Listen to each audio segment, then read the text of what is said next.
Hey,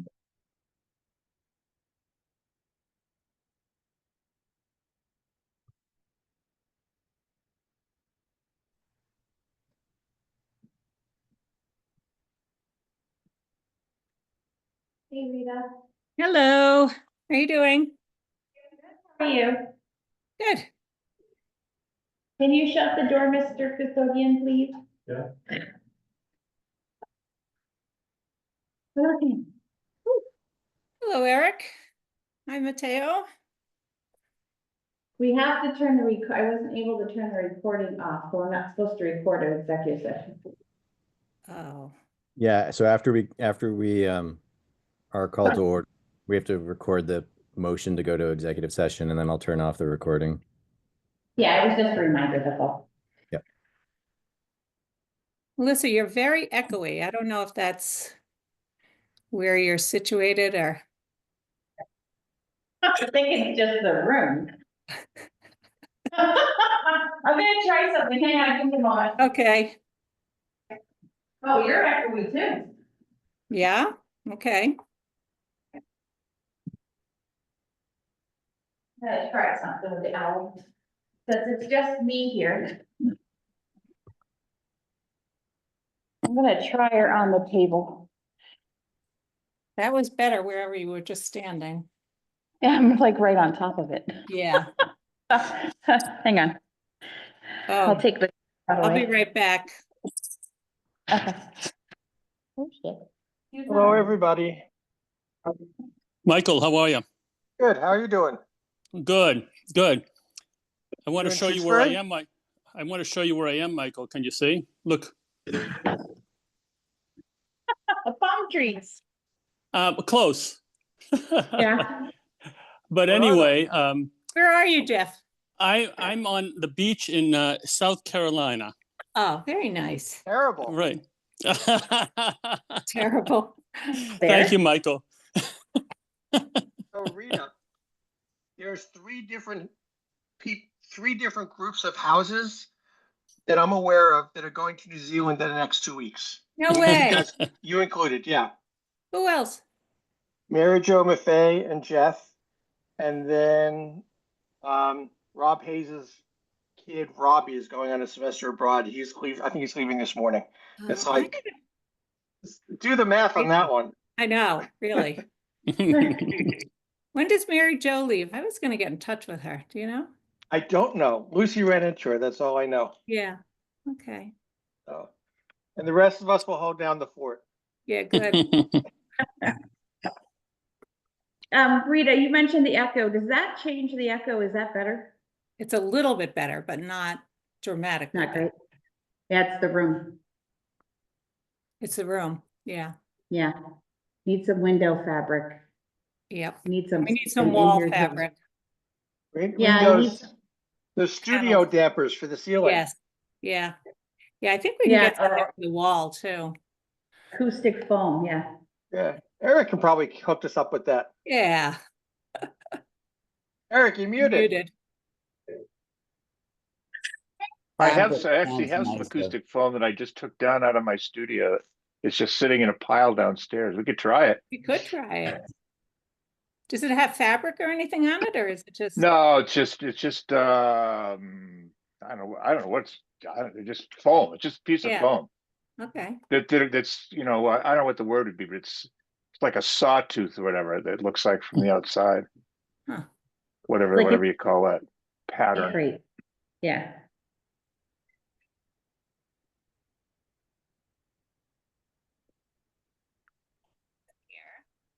Just doing my calculations here.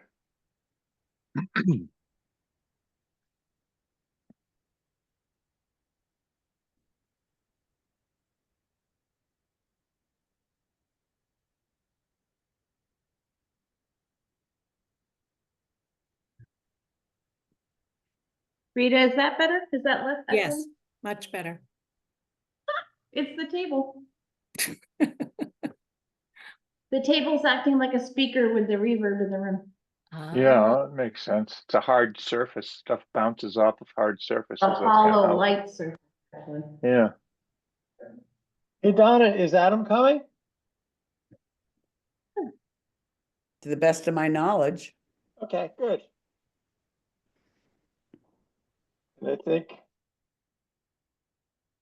if Robert comes, we'll have an organic quorum. If not, we're going to create one with our associate members.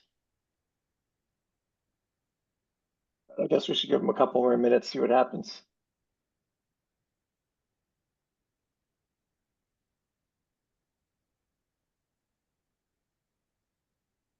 Mateo. Yep. You should change your picture so it looks like you're facing us. You always look like you're giving us the cold shoulder. I He's like been it. reading that same book forever, too. I know. It's for my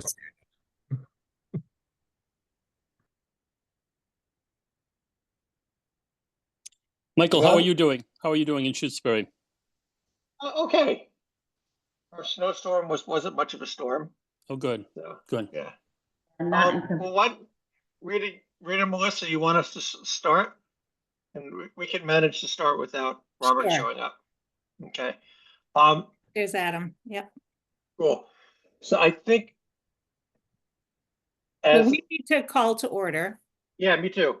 Okay. I have a little bit more rigmarole. So as Okay. acting chair, I'm going to designate Tom Seifert and I just saw Keith Hasty as full members for purposes of this meeting. And having done so, we have a quorum. So now I'll call us to order at 5:02. All yours. Okay. Oh. I'm going to call. Yeah, go ahead. I'm going to call the meeting of the Shutesbury Select Board to order, and we are going to enter into executive session for reason number 3 to discuss strategy with respect to litigation. If an open meeting may have a detrimental effect on the government's litigating position, litigation is specific to the complaint received from Coles and Pure Sky regarded to the Shutesbury Solar bylaw. And you are not returning to open session, We're correct? not returning to open session, and we'll just take a vote to go into executive session. Roll call vote. Stalker eye. AP O'Neill, aye. Farrell, aye. Okay, And everybody should make sure that they are in a place where no one can overhear this discussion. No, you can see that I'm over. so I'll do the Mary- planning board one. So I'm going to move the planning board enter executive session for reason number 3 to discuss strategy with respect to litigation. If an open meeting may have a detrimental effect on the government's litigating position, litigation specific to complaint received from Coles regarding the Shutesbury Solar bylaw, we will return to open session. And if we end before 7 o'clock, we'll be in recess until 7. So roll call. So I want to second that. A second. Okay. So Deacon, how do you vote?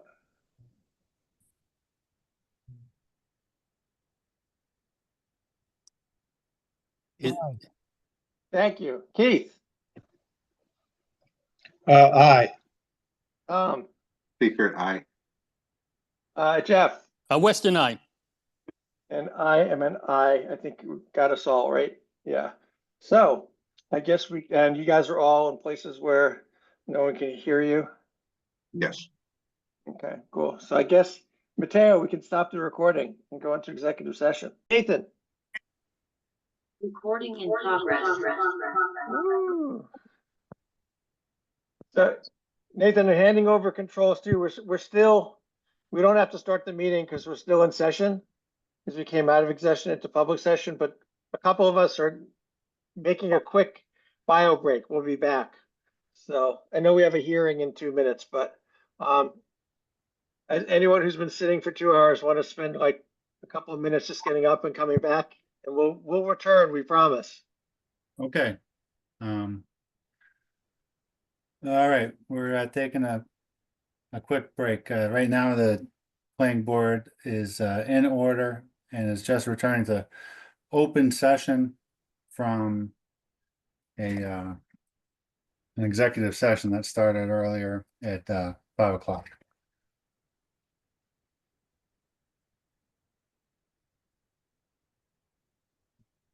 Let's see, we have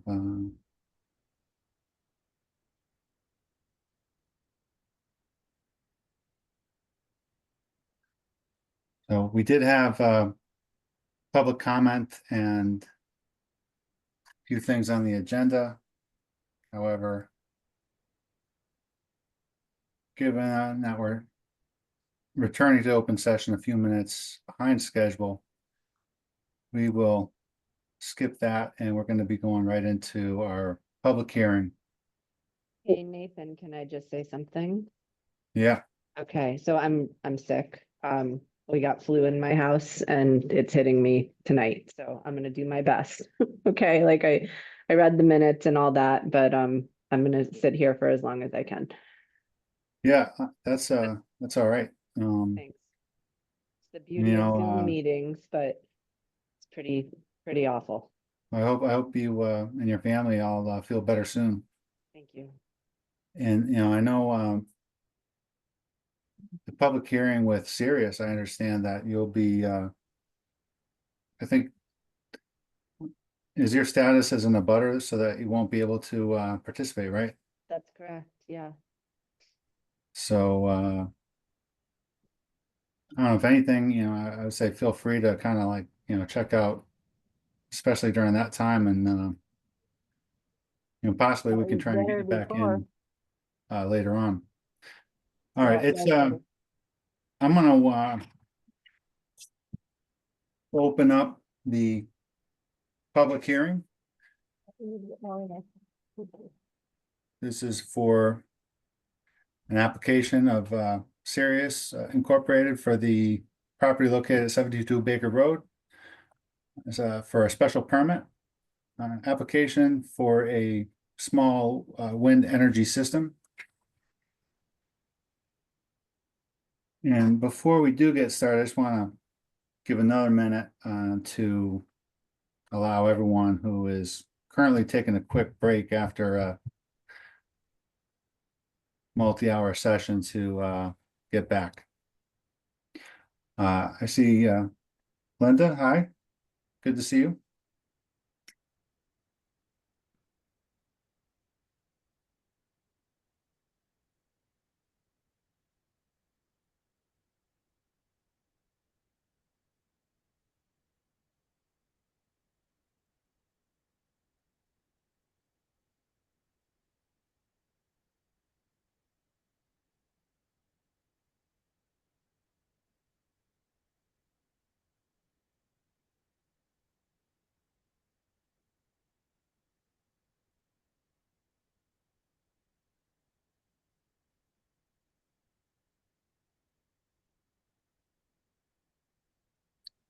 Okay, I see we have Michael back.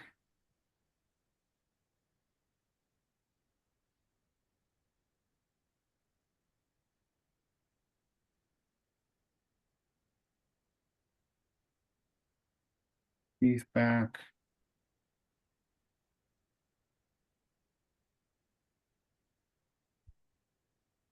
And we're still waiting on Jeff, and I think our clerk, Mateo.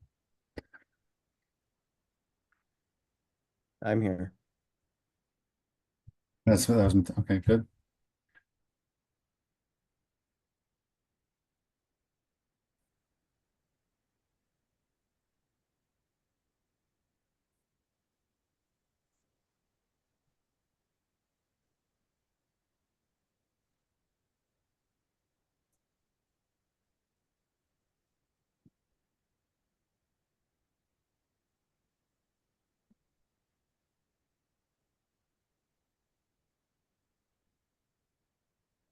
I apologize for the delay.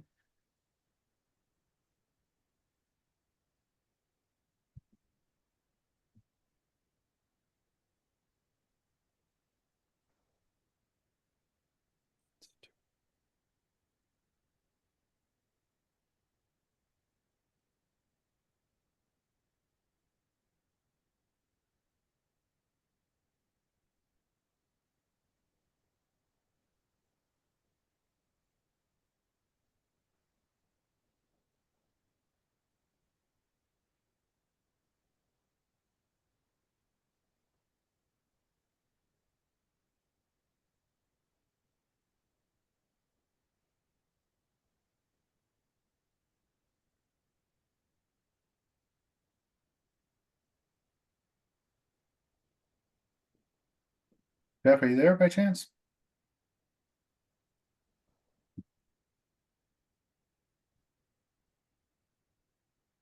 There he is. I am. Thank you. Was there a roll call or something?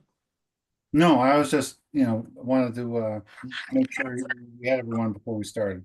Yeah, thank you for waiting. I just, what can I say? Happy to be here. Sorry for the delay. No, no worries. All right. So I see Linda, and is that Rick slightly off screen there? That's me. Well, Rick, welcome. Thank you for your patience tonight. Well, the hearing I did open already, so we're going to begin. So, we've got some members of the public gathered here, but first, I'd like to hear from the applicant and allow you to kind of present to the board your application. I guess that would be my job. Okay, give me a second. So this is for the Cirrus wind turbine, 10 kilowatt. It is located approximately 1,000 feet from the property lines in the middle of their property. This is the special application. This project was begun in, I believe, 2007. 2009. 2009, I think the planning was 2007. It's held up by 2008. It was held up by the death of Linda's husband, who was the one doing the project originally. It was held up by COVID. We're finally trying to get it finished. The foundations were put in long ago. There was everything necessary as of 2009. A building permit was acquired for it, but since the project was put in hibernation for so long, due to Bruce's being injured and dying, money problems after 2008, timing problems after COVID, and even some people at UMass, professor and a few others, even offered to put it up and then never did. Now we're trying to finish it up now. So now it's gotten to the point where the rules have changed and a special permit is needed to do it. I believe all the documentation has been submitted, showing that it meets all the qualifications I'm aware of. So I guess it's a matter of people having questions. You said there's members of the public present. So I'm sure people will have questions. My job is to answer the questions.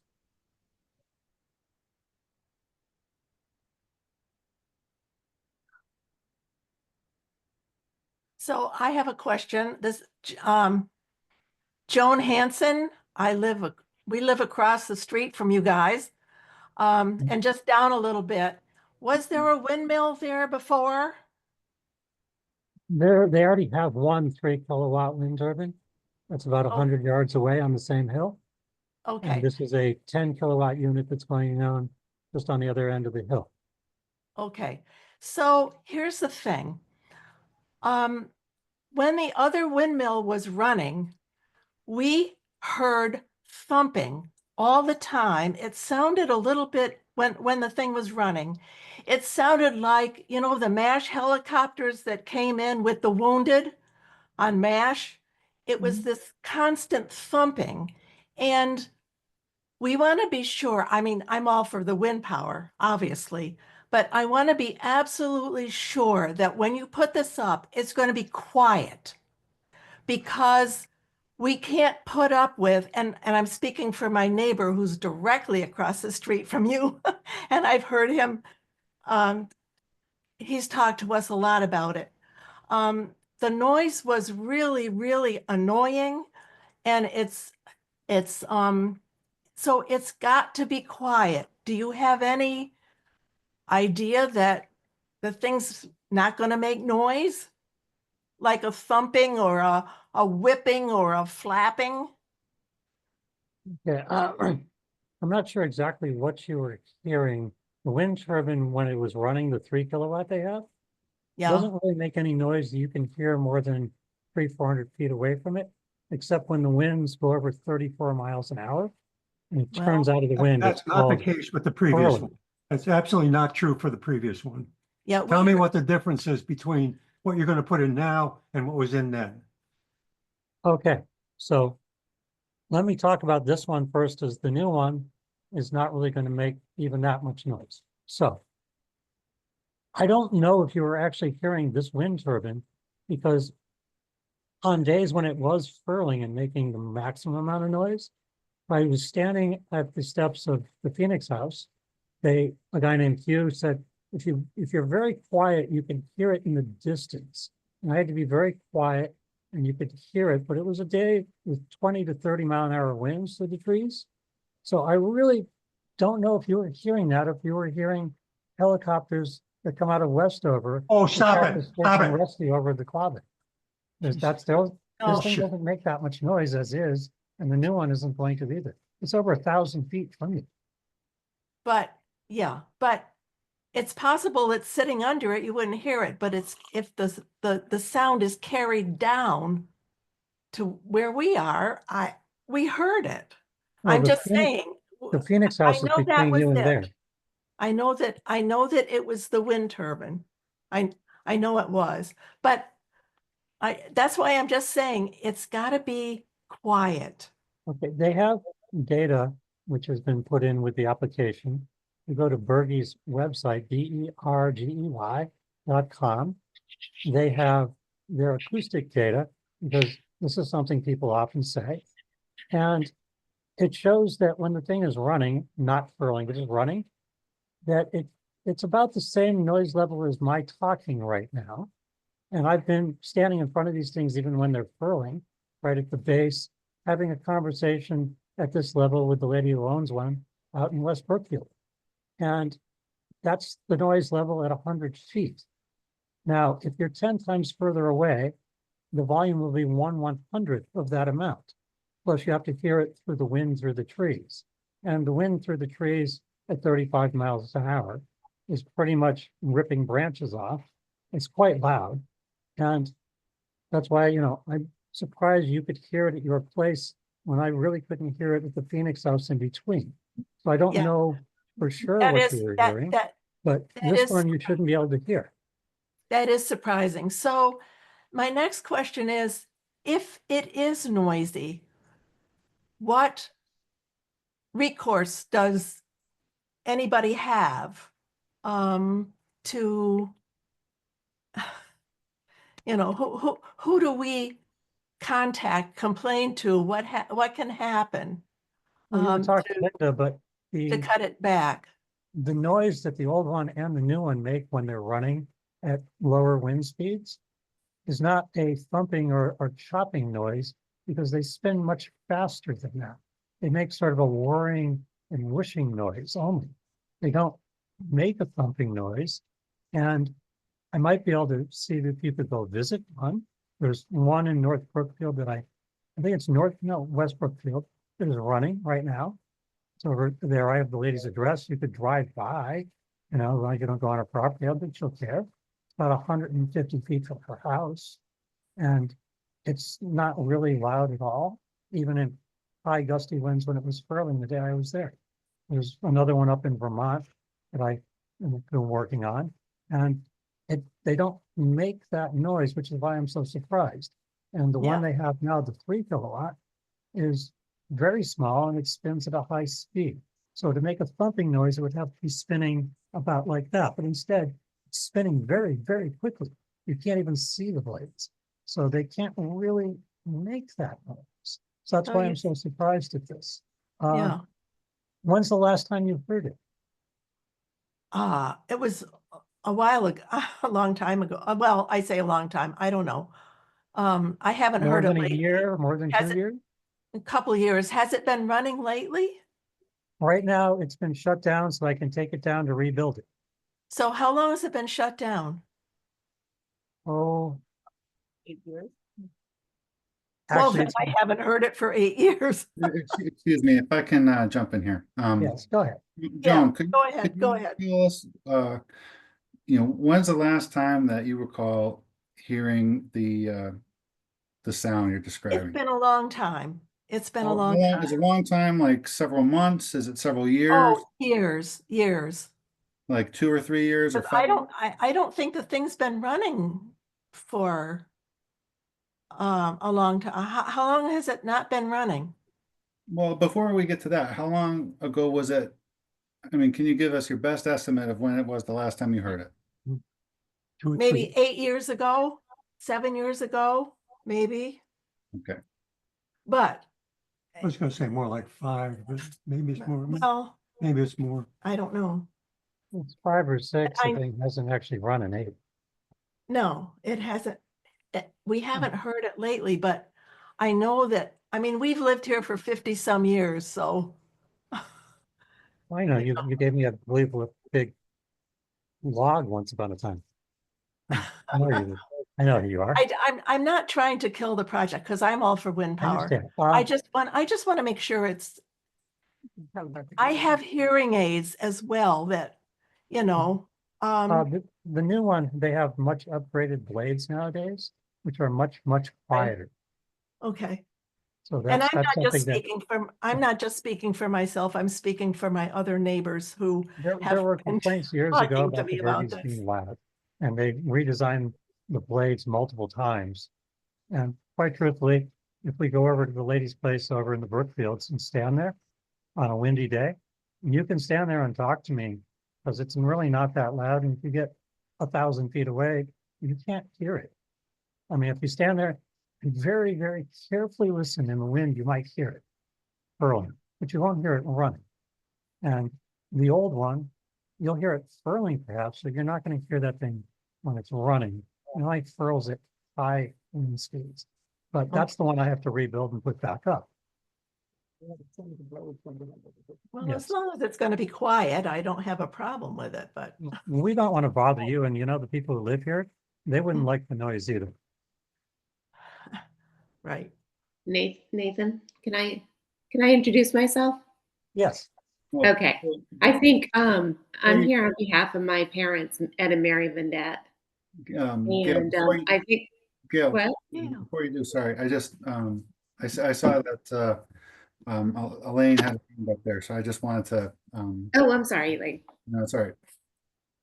No problem. Thank you. Elaine Paleo, and we're on Baker Road also. And I just wanted to know from the planning board, is there a noise level that is already in an ordinance?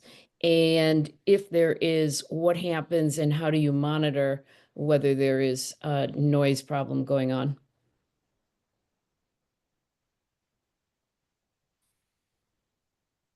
I do believe there's a noise ordinance, as a general bylaw in town.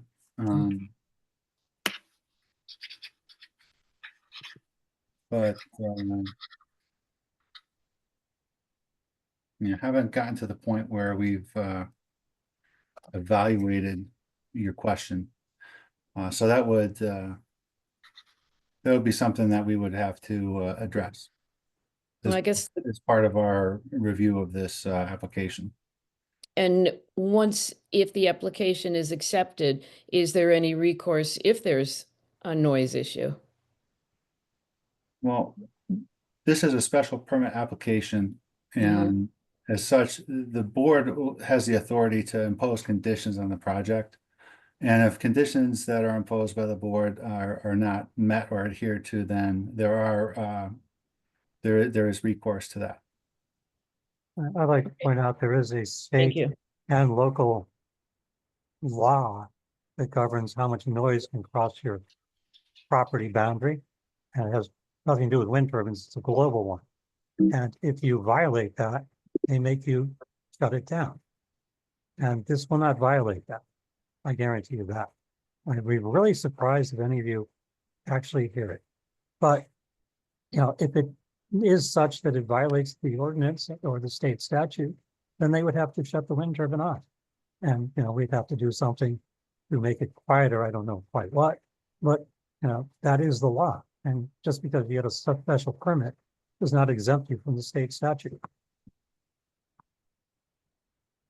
You know, your complaints will not go unanswered, including by us. You know, we don't want it to be noisy either. There's people here at Sarah's who live far closer than you. I mean, if they live half again closer to it as you do, you're 1,000 feet. community center's at 500 feet, I know. It'll be 4 times louder at the community center, and they don't want that either. So, you know, I really don't think it's going to work out that way, but there is a law that protects you. You know, all you do is complain to the town, or more importantly, complain to Linda, and we'll, you know, look into doing something about it. Nathan, can I just jump in for a minute? Yeah, please. Yeah, so we don't have a noise ordinance in town. I was just double checking on the town website. So there is no policy or general bylaw around noise. Okay.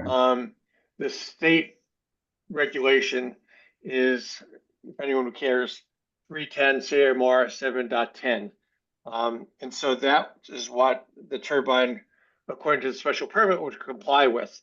In terms of the enforcement, I don't, we would have to check, I think, as part of our deliberation, but, if it was noisy, complaining to the town, you wouldn't go to the select board because they don't have any jurisdiction over that. Nor really, only the planning board if we put in an ordinance, but it would really come up, I think, to the building inspector would be the enforcement or state, but who's going to show up from the state, I don't know. So I think I wouldn't say it's a loophole, but it's a little bit of a mushy gap of like,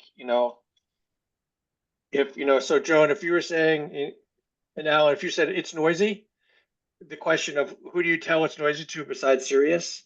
I think we'd have to figure that out in planning board deliberations because it's not really clear since we don't have anything as a town in place currently. It's just a state regulation. Thank you for clarifying that we do not, in fact, have a noise ordinance. I thought we had. I heard something about roosters in a select board meeting once, but I guess I don't remember the details very well. We had some, like with the energy storage, we put in something about noise for energy storage because they also have a hum. But I think I don't think it shows up as, it definitely doesn't stand up as a standalone issue in the zoning bylaw. Okay. Ashley? So we have submitted to the town all the documentation on noise levels that I think is available to look at. Is that correct? Yes, that was submitted, and like I said, it's also on Bertie.com's website. They had an independent acoustic testing company do the sound levels in somebody's vineyard out west. All right, now it looks like Michael is sharing something for us. Can I interject, please? Yeah, Tom? I have found a 1989 excessive noise bylaw for Shutesbury. Are we certain that the town does not have one? I just sent it to the planning board on email. It's not on the town website under bylaws, but if you Google Shutesbury noise bylaw, you will find it. And I know that I have found other bylaws that are not on the town website that exist. It exists on a part of the website that isn't public. In other words, This is actually, sorry, this bylaw is available bylaws on the website. Okay, I couldn't find it in a quick look, but I'm pretty sure there is an excessive noise bylaw. So, Matteo, what are you saying? You're saying it is on the website? This bylaw does appear under, if you go to town governance and you go to bylaws, this is posted. I don't know if it's still in effect or not. Okay. All right. Well, that's good to know that there's something out there. Oh yeah, it's under E for excessive noise bylaw. Most town have some. Yeah, that's good. Okay, now I want to get back to I believe it was Gail. Thank you for being so patient. Welcome. Thank you. Thank you. Oops. Oh, okay. Can you hear me now? Yes. Okay. I just wanted to say that I'm here on behalf of Eddie and Mary Vendette. They don't do the computer anymore. They do live right across the street. And he has shared with me equally as what Joan has shared with you, about the noise. It's a whooping sound, and the stronger the wind or the flow of air up there, which blows constantly pretty much, that's when you can hear it the most. And I think it has been several years since that sound they were hearing. But I think I have a question about what is wrong with the one that they initially, or what you initially installed, and why can't is that something that you could use? I don't know. It just seems like you're putting up one up, and there's one already up there that's not working. My second concern is just for the environment. I've done some studies on how it affects the environment and the wildlife, birds and bats, and become victims of these windmill blades. So that's just a personal concern I have for that. Okay, would you like me to address that? Yes, please. Thank you. Okay, the one that's up there has been up there since 99 or so, and it's just worn out. It needs to have new bearings and needs to be rebuilt, have the edges on its blades recoated. The only reason it's down is because, they haven't had the money. I would have taken it down 3 years ago, but there was a hornet's nest in it. So you don't want to play with a white-faced hornet nest 109 feet off the ground.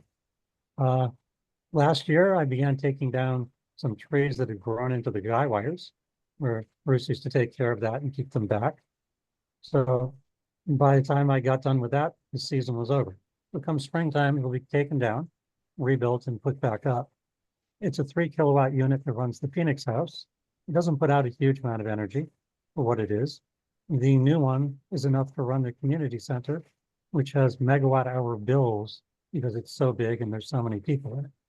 So that's why they wanted the second one that they started ever so long ago. And once again, the whooping noise is not a noise that the 3 kilowatt wind turbine is capable of actually making. And once I fix it, which since it's already there and pre-existing, it's going to be up there. You could listen to it, I guess, if you want to. I don't know what you folks were hearing, because you're hearing something that this particular wind turbine, I've stood underneath it, I've been up on the tower while it's running, and it doesn't make that noise. That's why I'm so surprised, but you may have been hearing something. I don't know what, but I really doubt it was that, especially since There was absolutely no question that was not coming from the. So I really, I'm not trying to say that you didn't hear it.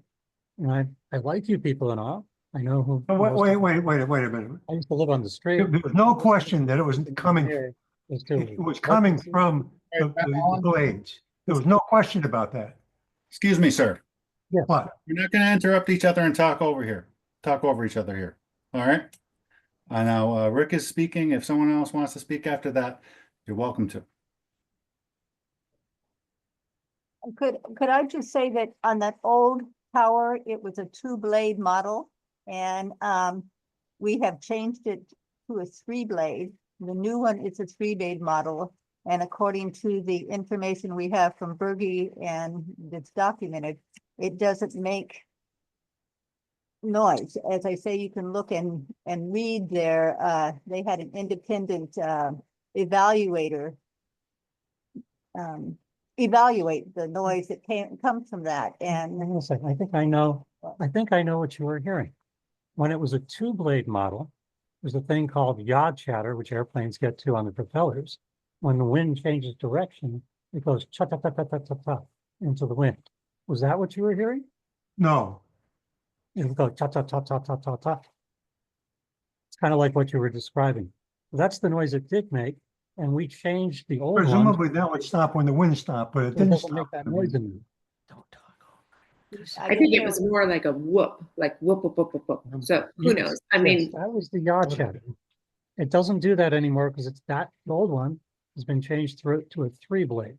There's technical reasons why it does that, which is why nobody uses 2 blades, is because they're noisy.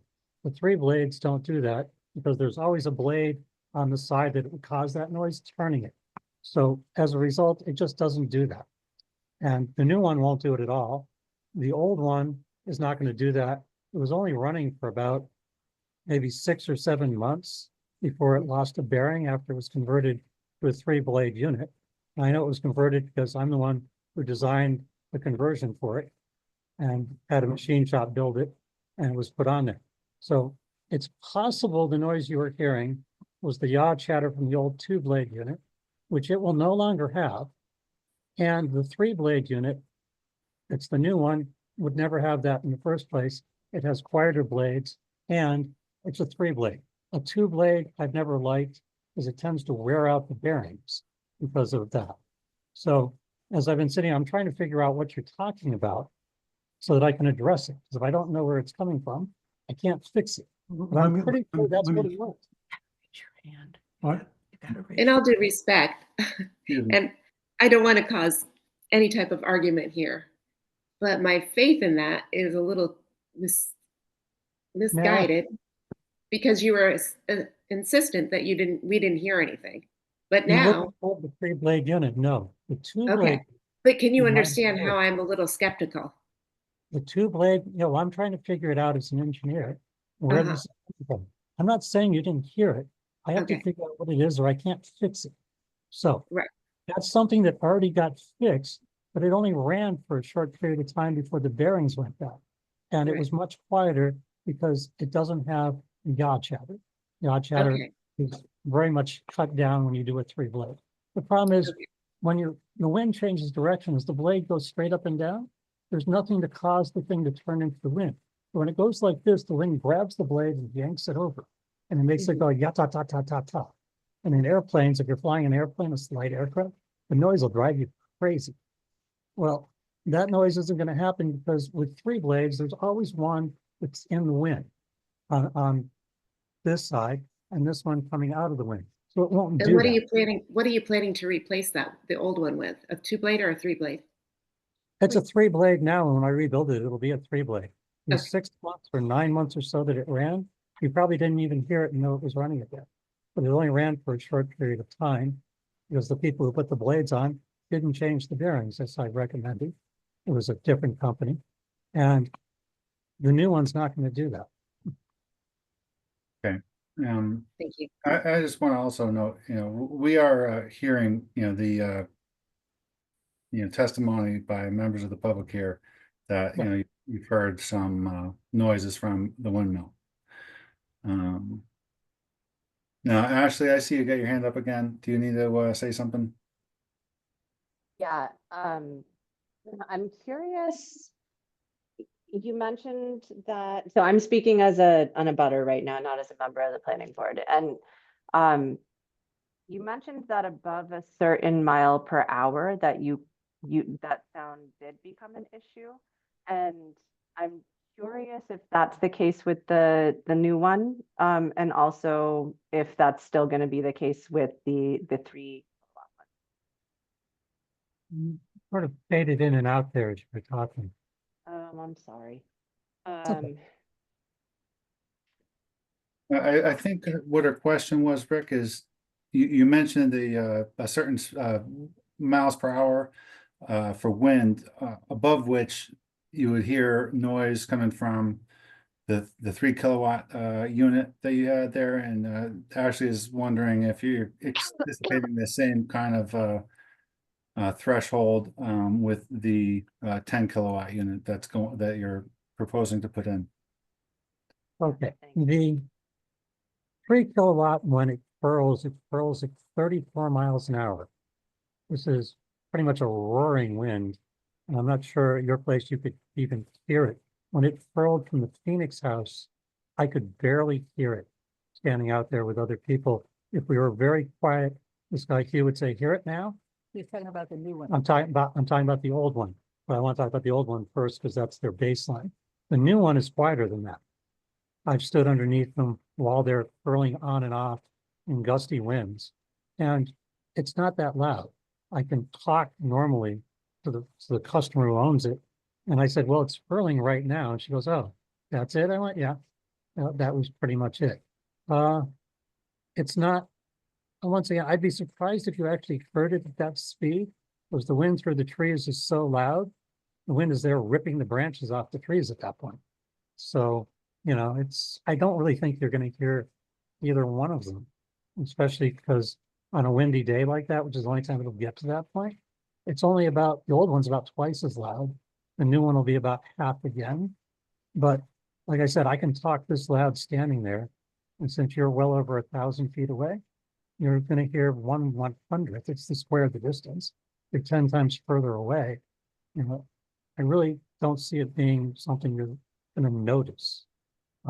We also didn't address the environmental question that Gail had. I have but when one, we're done with one this one, I'll more get to thing that. before we move on, to the environmental question, if that's okay. Yeah. Okay. I just, again, I'm doing this, even though I'm looking at the zoning bylaws, they're, you know, of course, they're public record. So I think it's okay for me to say this as a member of the public and not the planning board, but we have in our bylaws, specific wind generated, what, small wind energy system section. I'm sure you guys all know, chapter 8, section 8, and there is something about noise in there, but it just defers to the state. Just FYI, it's 8.8-4F as in Fred. It's in there. This should more than meet the state statute, more than meet it. It doesn't say anything about enforcement, but there, it does say that you have to, yeah, meet the state statute. Okay, thanks.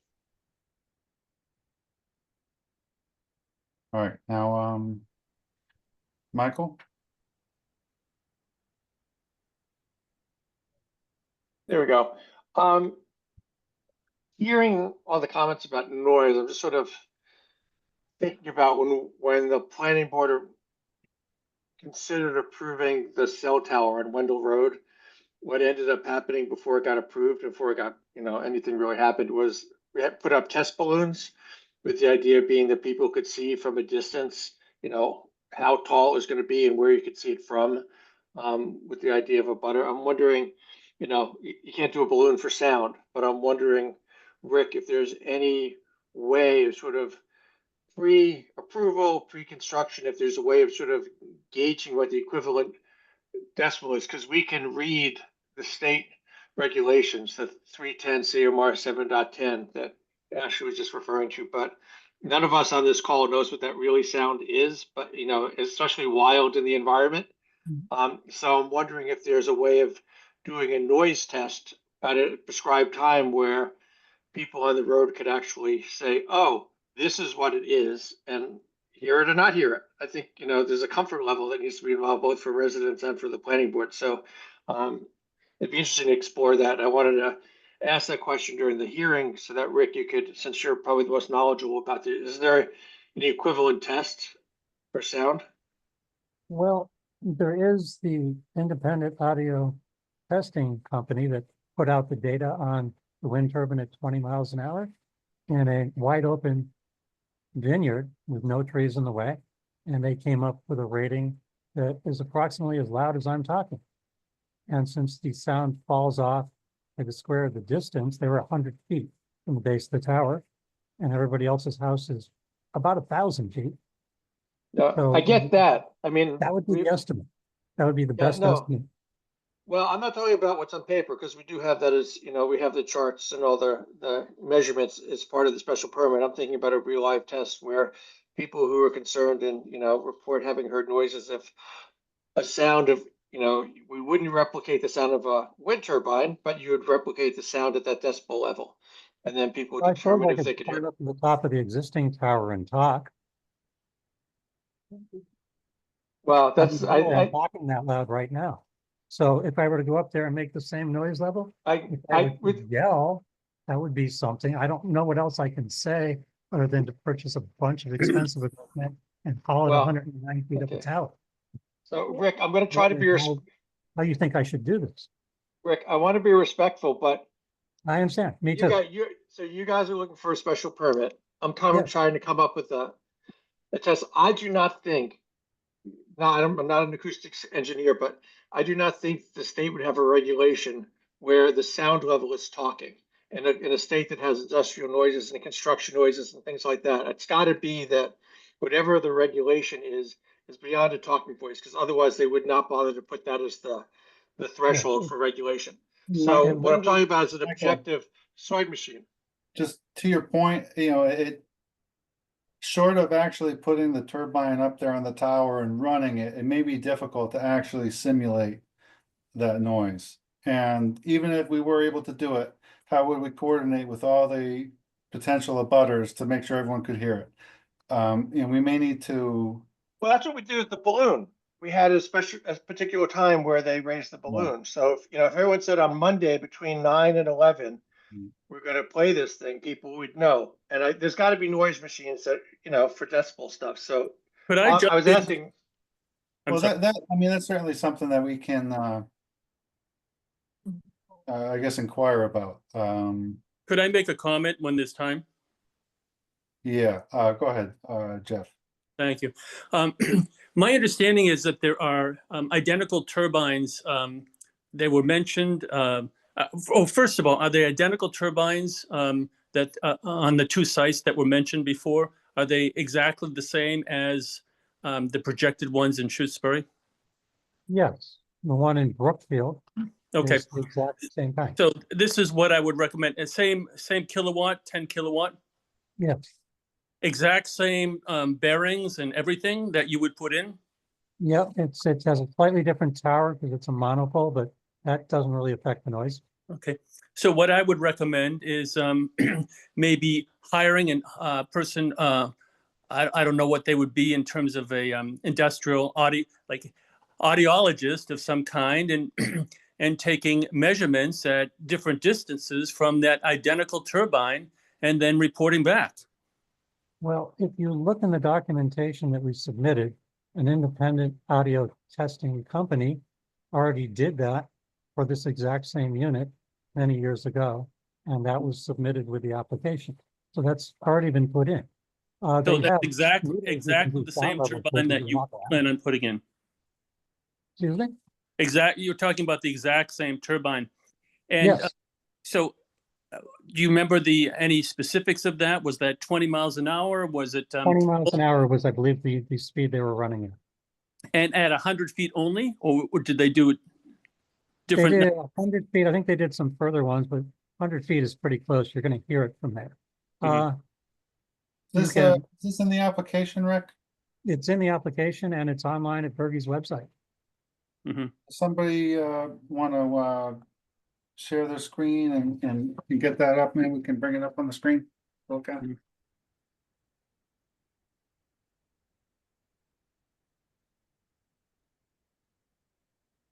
Thank you, Michael. Do you happen to know roughly what page or what section, Rick?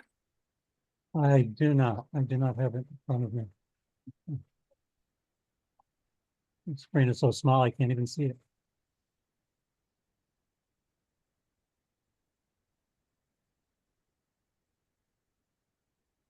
There it is. There's a few pages. This is the first one. Yes.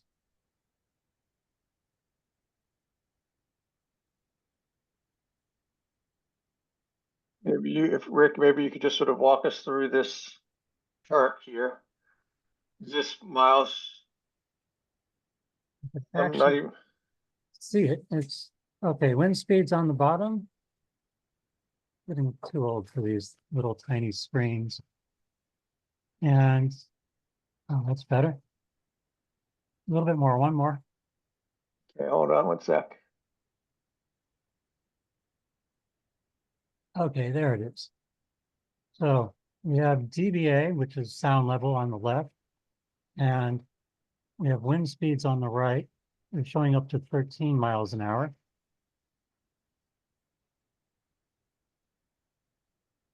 And down a little, you'll see background noise, which is just the noise of the wind blowing itself.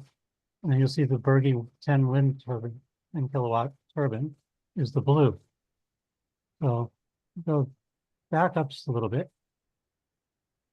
At 13 miles an hour, it's getting up to about 65 decibels. Now, the only problem with these reports is that they don't put up what that means to the average person.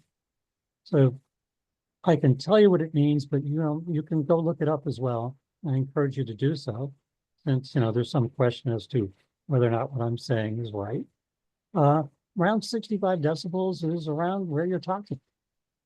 So what they're saying is the wind at 13 miles an hour is, running about 40 decibels. And the Bergen wind turbine is running around 55. It is a logarithmic scale. So 50 to 60 is a big jump, but it's still not terribly loud. And once again, this is at 100 feet from the wind turbine tower. And generally, you're going to hear it at that space, at that distance, especially on flat ground. Now, you should also know the Bergen wind turbine and the existing one only ever stuck up between 10 and 20 feet above the trees in the first place. So the thing about putting a balloon up, there's no one in town that I'm aware of, unless they climb up the steeple of the church in the center of town, who's ever going to see it. If you don't have a direct line to seeing it, it's usually pretty hard to hear it. But the old one has been heard. So these guys went from 4 meters, 4 meters per second to 13 meters per second. That's good. 13 meters per second is an awful lot more than 13 miles an hour. I don't have the conversion right here. There it is down at the bottom. Typical 5 meters per second is 11.2 miles an hour. And 11 meters per second is 25 miles per hour. So their data goes up to about 30 miles an hour, which is what I was remembering it as. So as a general rule, it takes 3 dBA added before a person will perceive a separate noise source. So the AWE, the American Wind Energy Association, rated sound level for this one is 52 dBA.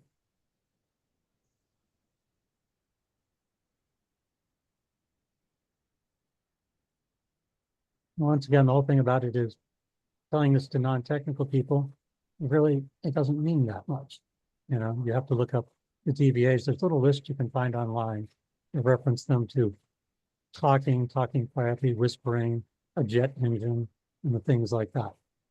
I think somebody driving down the road would drown this thing out easily.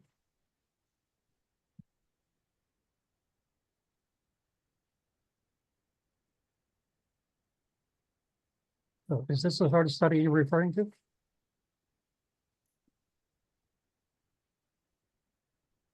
I'm sorry? This is the one that was in the special permit. I think that's what Nathan was commenting Yeah, on. I just want us to be able to see what we're talking about here. Elaine? Thank you. I have 2 points that I'd like you to clarify for me. One of them is not necessarily that it's sound that we're hearing. Could it be the pressure changes with the wind as it's being pushed by the windmill, that would be the whomping sound? Because you've heard that, the whomping sound, and so possibly be the pressure change. The other question I have is has anyone gone to North Brookfield and talked to the abutters in that area of that wind turbine to know, since that is one that's up, to know what their reaction is? Well, I must say I did not go and question my customers' neighbors. They told me that from the other side of their barn, they couldn't hear it furl. I walked them over the other side of the barn, and they said, "Oh, that's what it's doing." They'd never apparently looked at it in high gusty winds and hadn't noticed how much it dances around at the top of the tower. Well, but that's normal, doesn't make any noise. But they're the people who own it. I'm asking about the abutters, and I think it would be due diligence to actually ask abutters for this project how they're affected by it. I'm not sure legally how I could come about to go and do that to customers of abutters without all sorts of permissions and stuff. I think that go there. If you want to go there, you could stand on, you can get pretty close to it on the road, about probably 300 feet away. It doesn't make lots of noise. It was designed not to, since in the early days, they did make a lot of noise and people didn't like them.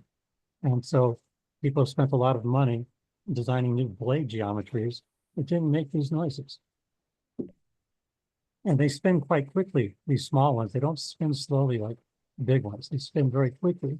So the noise they make is sort of a whirring, whooshing noise. I say that from standing underneath them all the time. Even the old little Berging two blade was in the wind directly, it was fine. It's the yacht chatter, you might have heard, that's all. And it doesn't have that anymore. That's been more or less taken out of it. Because, like I said, it's not only annoying, it wrecks the wind turbine. It wears out the bearings, which is probably why we're going to replace these bearings. Thank you, Rick. Elaine. There was a question that was asked about birds and bats and the like. May I answer that question? Yes, please. Okay. It has been found, and I remember back in the 70s when they first put these things in California, it was out there, and they put in a couple of big wind turbines, the great big cute ones where the blade tips are getting close to 100 miles an hour. And they found that if they put in a whole line of them, that they killed birds. So they wanted to know why. But the line of them was almost a mile line that they had to be passed. Personally, when I was 23 years old, I thought it was a really important place. But then I'm an engineer. Well, they decided to do a bunch of studies being California, and they wanted to see to it that this stopped happening.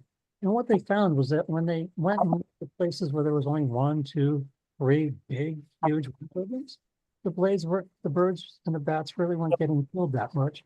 And in places where there was only one, it wasn't happening. So after doing a bunch of studies out there, just sitting there for months on end watching the birds, I guess, they determined the bird flies up to a wind turbine and it doesn't know what it is. So it tries to go around it. And if it's small enough, or it's only one, it'll go around it. But if there's a whole bunch of them in a line as far as you can see, it'll try to shoot through it. I'm guessing the smart ones go near the root where it doesn't travel as fast, and birds, like human beings, some of them aren't that bright, and they go through the edge. But if you don't have a whole huge line of them down an entire ridge, the birds fly up to it and look at it and go, oh, and then they just go around it, and that's it. They avoid it because they don't understand it. And the bats are pretty much the same way. As far as deer and creatures like that, there's video you can find of them walking up to a tower. They sniff it, they touch it with their nose, they determine it's inanimate, and they go back to eating things. The ranchers out west have huge numbers of turbines on their property, and their cattle graze underneath them all day long. Guarantee you, if it had any negative effect on the cattle, they really wouldn't do it. So for land-based animals, they're not an issue. For birds, these are very small ones. They spin quickly so the bird can see that it can't go in there. And there's only 2 that are sighted far enough apart that they'll just go around it. These blade lengths are only about 6 to 12 feet. 6 feet on the old one, and the new ones can be, I think, around 12, 13 feet. So for a bird, that's just something you just avoid. And they're smart enough that they just say, I don't know what it is, I'm not going to do it. The blades are big one at 50 feet or something. They're really big ones. The blades are hundreds of feet. There's also the issue that the birds don't build nests on the towers. I've never seen a nest because it's not really a good place to build a nest. It's too wide open. I don't generally see them even stooping on it. They don't hang out on them because they just sort of look at them and go into the tree. And there's trees right near these things. And these things have fairly small footprints as far as the trees go. I looked it up recently, the EPS and that site you can look in for the power generation. And for the amount of land that will be opened up for this, which is only about a 1/4 acre, you would have to plant 1,000 trees there and grow them for 10 years, and each year would be equivalent to this wind turbine's carbon dioxide replacement. So as far as trees go, it's a big plus because you can never plant 1,000 trees in a 1/4 acre. So it's a good trade. And once again, the only real objection people are worried is, will it be noisy? There are laws that cover that, and if it was such, these folks would have me take it down before you would. You can get a small tester, they sell them cheaply, that shows the dBA levels. And you could test it if you wanted to. Really and truly, if it bothered you, these folks would take care of it. They'd want to, because it would bother them more. They are as sensitive to noise as you are, maybe a bit more. You know, some of my more difficult customers.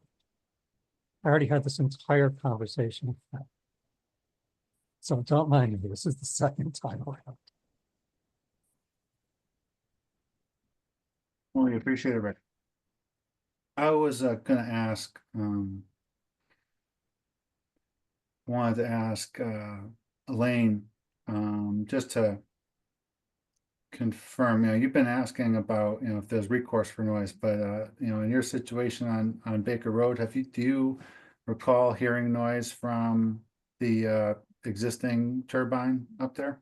I don't, because I'm down the hill to the west of the of Sirius Community, but I'm more concerned about people who are down the hill to the east and straight across the street from me. I know we've had issues along the road in the past with animals, and some people hear it when it's right next door, and some people hear it 4 or 5 houses down, and the next door neighbors don't hear it. And so it really depends on where you are along the hill. And I can see where Joan and Alan's property sits lower than where the turbine is, and is on that side of the hill. And so they would tend to hear it most, and you won't hear it right next door. So I just would really appreciate it if somebody did do a survey of the abutters of the North Brookfield property, and it is possible to do. It's not that costly, and you could do a survey of them pretty quickly. Thank you. And in terms of the problems with animals, you're referring to, the noise animals make? Mm-hmm. Okay. Yes. Thank you. I'm gonna go, Michael? Yeah, just following up on, I think it was what Jeff and Elaine said, but something the planning board could consider. It's a little bit unusual in terms of distance, but I mean, if we wanted to, we could consider a Brookfield site visit, try to coordinate ahead of time. But, if we felt like we wanted to put ears on it, that's something to consider, in addition to what Elaine talked about with the survey.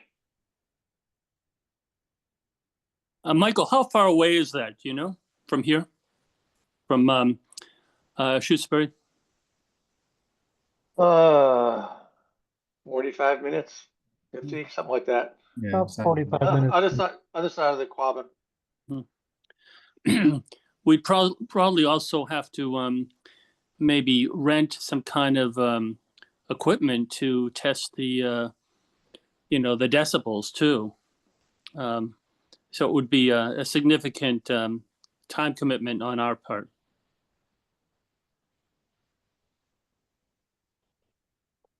Yeah, I'm just saying, I'm mentioning it in context of the hearing, then we can discuss it later if we want to after the hearing's closed. But based on this conversation, it seemed worth mentioning as an option. Right. I agree. Well, we would have to do something like that, we would have to continue the hearing. Because once the hearing is closed, then no more evidence can be taken in. Ashley.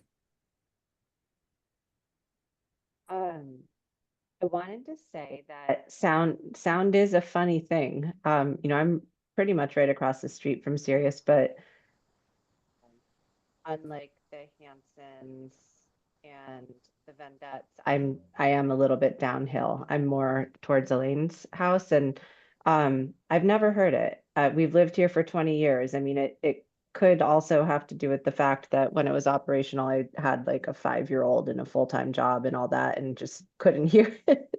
But yeah, I didn't hear it. That said, sometimes any time of year, I can hear the UMass band practicing down at the Warren McGurk Stadium. I mean, it's just, sound is a funny thing. Like, even though if I was in downtown Amherst, I wouldn't be able to hear the UMass band practicing. I can hear it at the top of Baker Hill just because of how things travel. So I think it's something to be considered that we have some abutters here who are saying they're hearing it. And while, it may seem like it's not possible, I think it might be.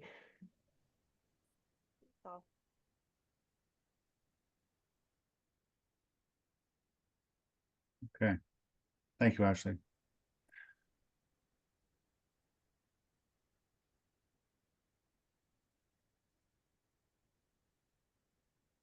Now, are there any other questions people have this time?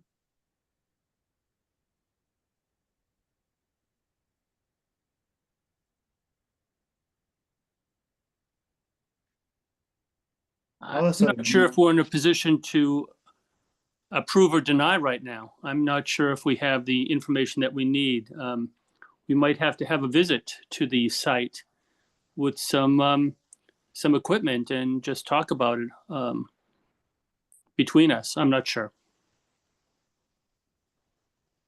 What site are you talking about visiting? I'm talking about the site that has the equivalent Okay. wind turbine in Vermont. Is it Vermont?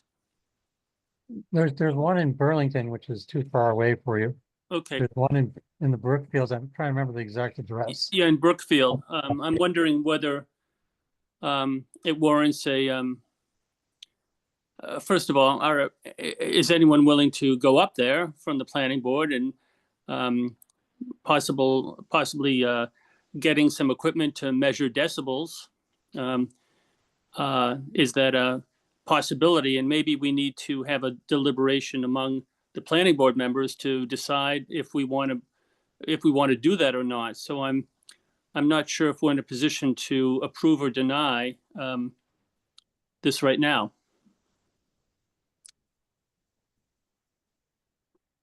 I guess what I would say is you're replicating the noise tests that we submitted. I guess you can do that if you want to. It'll come out the same because it's the same wind turbine. An open field with no trees in the way, is definitely going to be louder than across 1,000 feet of forest land. But, the sound can reverberate and travel. It's known to travel down canyons and be heard far away. So, it can be very site specific as well. Right. If I can add too, I know that if you double the distance, you have 1/4 of the amount of light. If you have a light source, I've never heard those calculations with a sound source, whether it operates the same as light does. In terms of you double the distance, you have 1/4 of the light reaching you from a single point of light. So I'm not sure. I just don't know about how that works with sound. I think there are more factors involved with sound. There's the moisture in the air. There are the things that the sound reverberates against. So there are more issues with sound than I think there are with light. Yeah, sound drops off at the square of the distance. The humidity in the air affects the speed of sound, but only minorly. Mm-hmm. And clear air is clear air. It doesn't really have that much of an effect as to air density or than how soon the sound arrives. But it does definitely drop off at the square of the distance. But it drops off like light does. Yes. You double the distance, you have 1/4 of the light. That's what light does. I don't know if I've never seen the calculations for sound. Yes, it's exactly the same. It's by the square of the distance. Okay, I didn't know that. Well, that would be something interesting for us to determine too. I mean, we could take measurements at 100 feet and go to, 200 feet, and theoretically that should be 1/4 of the decibels. Yes, I'm not sure. I'm sorry, say again? I'm not sure I can, guarantee that you'll get permission. They were very tight people, shall we say. Mm-hmm. Some customers are very easygoing about things. There's the one I know up in Burlington, David Lansky wouldn't care in the least. You Yeah. know, he'd let you But go, you'd have to go to Burlington, and I'm not gonna advise that. You yeah, know, these but we folks- wouldn't necessarily need permission from anyone if we stayed on the road, for example. That's, you'll be about 300-400 feet away from it. Oh, across say the- again? I'm sorry, I couldn't hear you. So if we were 100 feet on the road and then we went to 400 feet on the road, theoretically, that would be, or 200 feet, that would be 1/4 of the decibels. Yes, you'd be at 300, I'm guessing, just from memory, I think it'd probably be about 300 feet. You know, at the road for these people, they've got a farm going there, and you'd be going back further from that. Once you go back further than that, you get back into the trees pretty quickly. And the trees do a great job of taking out the noise. From a plan, excuse, I can't get my electric hand to raise. Oh, sorry. From the planning board's perspective, though, we would want to know either from the property line or to the nearest abutter, whatever that distance is. We don't care what the decibels are at 10 feet from the turbine because no abutters live 10 feet from the turbine. We're looking at the property line or the closest abutter, correct? Yes, and that's approximately 1,000 feet for most of them. And so you would take the sound level that was measured at 100 feet, the independent agency, and since it's 10 times as far, it'd be like 1/100th of that. Now, of course, terrain can cause that to not fall off quite as quickly. And you'd still be looking at a fairly large number to divide it by. Now, even if it's by 4, you're getting down to pretty low levels. But that's all I can But say about it. Some people's hearing is much more if- sensitive than others. Also, If we, as a planning board, if we wanted to visit another turbine Yes, without renting a DB meter and just empirically standing 1,000 feet from the turbine and listening, you could do that. You'd be standing on a road, down the road a ways, yeah. You know, I can go pull the address out of my records. You know, it's a public street, you can go there.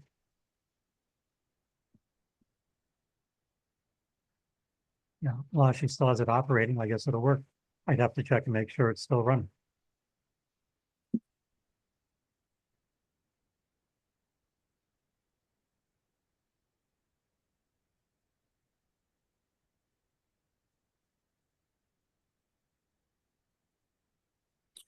Maybe we should deliberate about this after, deliberate about whether we want to or not. Well, yeah, Tom? Thanks. There are a lot of things in town that make noise. And I'm not sure we're really describing a very carefully designed experiment to go to Brookfield and listen in the street, see what we think. I just don't know what it's going to gain us compared to data that we do have or data that we could research. I live on the lake and everybody knows how sound travels across water so differently. I can hear conversations of people across the lake sometimes. I can also hear really loud motorboats. One of those sounds bothers me and the other one doesn't. But I don't have much recourse about the sounds that bother me on the lake. And that's just one example of where sounds are generated in town in a way that could be bothersome.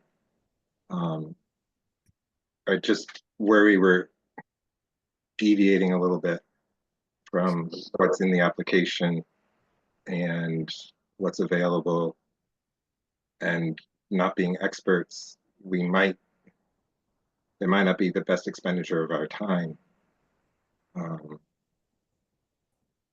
What we're saying could potentially mean we would tell somebody who was going to put a boat out that they, might not be able to. I'm not sure where we're going with this, but because of the sound that boat would generate, or a car or a lawnmower, we have the excessive noise ordinance in town. It's available for people to use as recourse. So I just wanted to offer that we might have enough as it stands to describe what we know and to describe the process of what people can do when they are bothered or annoyed by sound. Those are some of the words in the ordinance, are bothered or annoyed. Just wanted to add those thoughts. Thank you, Tom. Michael? Yeah, I was just gonna follow up on Tom. I mean, I think the notable difference is that a wind turbine, assuming the wind's blowing, will be going, so, right now, I don't think you're hearing boats on Lake Wyola. And even at night, there's different, There are there's a snowmobiles. different, huh? There Well, are very loud There snowmobiles. might be different bothersome things for sure, but not the same one. So just to point that out, I think there's things that are in place that are just going, and things that are episodic, which is, and some we have a purview over and some we don't. I just wanted to see, since, a bunch of us were on a 2-hour call before, and it seems like we should make sure we're just being efficient with our time. Are there anything non-noise related that should get raised as topics for information gathering, either from butters or from the applicant? Because it would be a shame to just talk about noise, which I don't think we can really resolve at this moment without capturing any other inputs, if those are important. Yeah, thank you, Michael. One thing we might ask is if Rick has any of that information, he might be able to share with us that documentation about what he said with respect to mortality rates for birds and bats for wind turbines being, just 1 unit or 2 units or an entire ridge line. That could be Ashley. I'm wondering, and forgive me because I haven't looked at it, but where does the energy go? Is this wired or is there battery storage? How does the energy go from the turbine to wherever it is you want it to be used?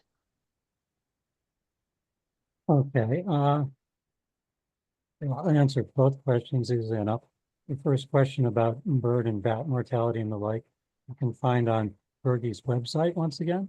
They have a full set of documentation there. Yes, these things come up constantly. Now, how the energy works is the turbine puts out electricity on its own, but it's not electricity that's a certain frequency because it spins at different speeds. It comes down to a power inverter, which takes it and converts it into 220 to 240 volt AC single phase, just like you have in your house. And that's hooked up to the power system of the community center. Any excess power that's not being consumed in the community center goes out to the power pole. They have a dedicated transformer for Cirrus on their farmhouse road. And if there's any excess after all the buildings on the property have used it up, then it goes out to the grid and it goes down the road to your house. So it exports to the grid any excess that they have. Say it's spinning at 3 o'clock in the morning in the summertime and nothing's being used. The utility company likes power that's not between 10 a.m. and 4 p.m. because everyone's photovoltaics put out power thing. Whereas wind turbines, once they get spinning, do it 24 hours a day. So they're quite good about helping them balance the grid. So they really, in talking to National Grid, have no problem with this wind turbine. They're good with it. So it produces the energy. The energy is transformed into grid-tied energy. It goes out to the buildings on property, and it goes out to the grid itself, which is, of course, for you on the street, the rest of you.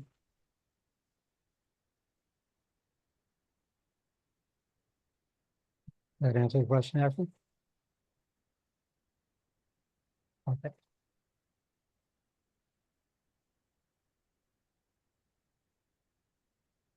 Yes, thank you.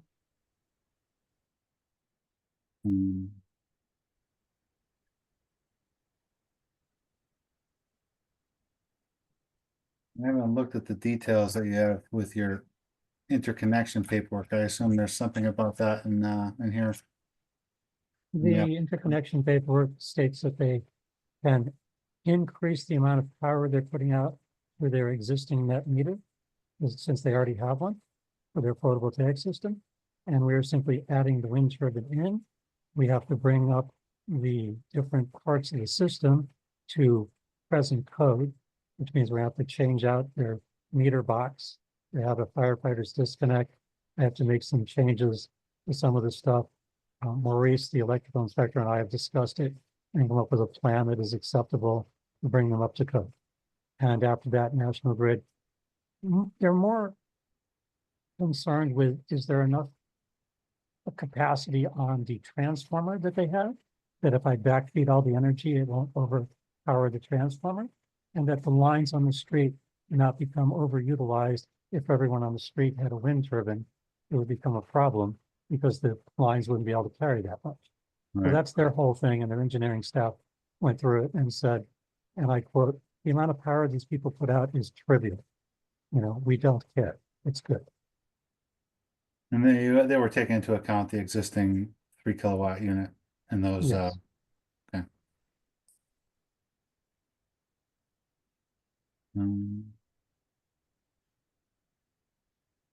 All right, so,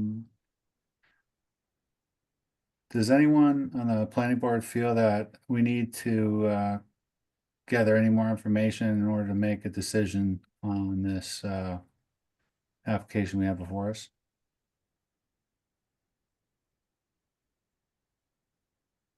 I just have a question. My understanding is that the inverters are limited to 10 kilowatts. So I imagine it would just cut off if you were producing 13. Okay, the inverter is rated for 10 kilowatts. It has a maximum output, which is what National Grid cared about, of 12. Before it gets to 12, the turbine rather, will start furling. It'll start turning out of the wind because the wind will exceed 34 miles an hour. At 34 miles an hour, it puts out about 10. The wind gust suddenly jumps up to 45. The turbine is built in such a way that it physically turns out of the wind, and then the power output drops off. So it doesn't really go over 10 for the most part, except for little surges, which the utility company can soak up. They don't have a problem with that. It's typical wall Yeah, wind. my understanding is that the inverter cuts off after 10. The inverter doesn't cut off, it will go to 12. The actual turbine itself cuts off. Okay. Thank you. Not a problem. I've got one small question, Nathan, just because it's come up for other stuff. Rick, in terms of actually deploying and installing the turbine, is it get delivered on a big truck? Just thinking about, we were recently having a conversation about the existing solar site, and it depends on if it's a big truck, it depends on what time of year, what the condition of the road is, et cetera. So it would be helpful to know in terms of our conditions, how does the tower get up to where it needs to be? Well, the tower was delivered in 2009. So it's still there. Taken to the top of the hill and is laid out along the path in which it's going to be assembled. Okay, so there's no impact on the road because it's already there, is the short answer. The only thing that's going to show up is an all-terrain crane, which is built so that it doesn't sink in or it won't wreck the road, because it's built so you can drive it through the woods without sinking out of sight of dirt. And there's a road up to where it's going on the property. It's their path to their stone circle. And that's all set up and it's all been looked at by a crane operator who said what he wanted for some trimming. So the only thing that'll be coming in will be a crane will come in on probably up Pelham Hill Road and turn down Baker. And when it gets to the first Cirrus exit, which is, I guess, a quarter mile down a dirt road, it'll turn in. The tires are really big and they don't have a high bearing pressure, because if they did, they would disappear out of sight out in the woods. These are the ones they use to put up high tension tires, which is why they exist. So they're used to driving them through soft soil. So they're set up so that you don't have a high bearing pressure on any one place. It's going to tear up the road. Thank you.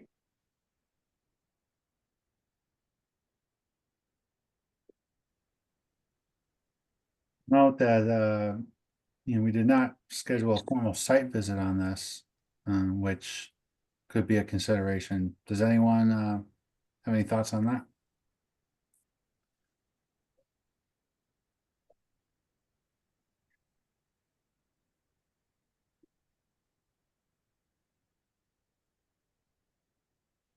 It's in some regards, it would be helpful, but it doesn't really get to the core concern that's raised. I mean, I think knowing what the train is like is helpful just in terms of, but there's substantively only one issue that's got raised as a concern. And I think visiting the site is not going to tell us anything since it's not in operation. So,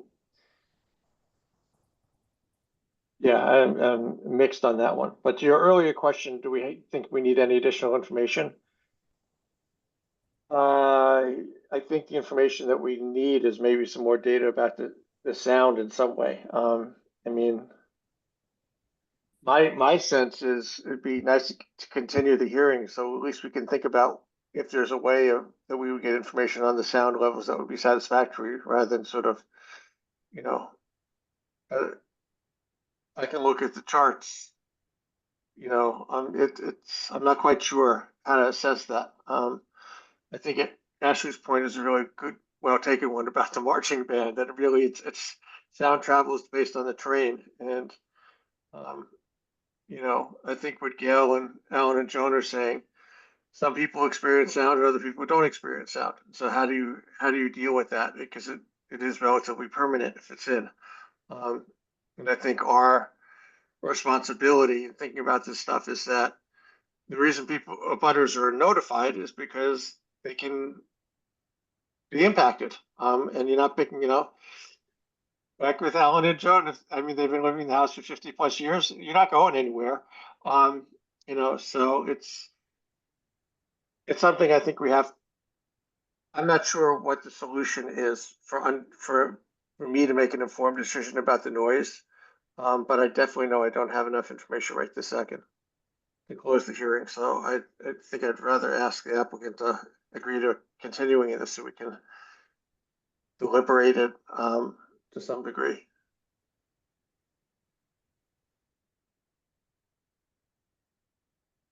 Well, it sounds like you want more information, but I'm not sure how to provide it to you. I've provided the test data, which was scientifically arrived at. You want more data. I'm not asking you to produce it right now. I don't know.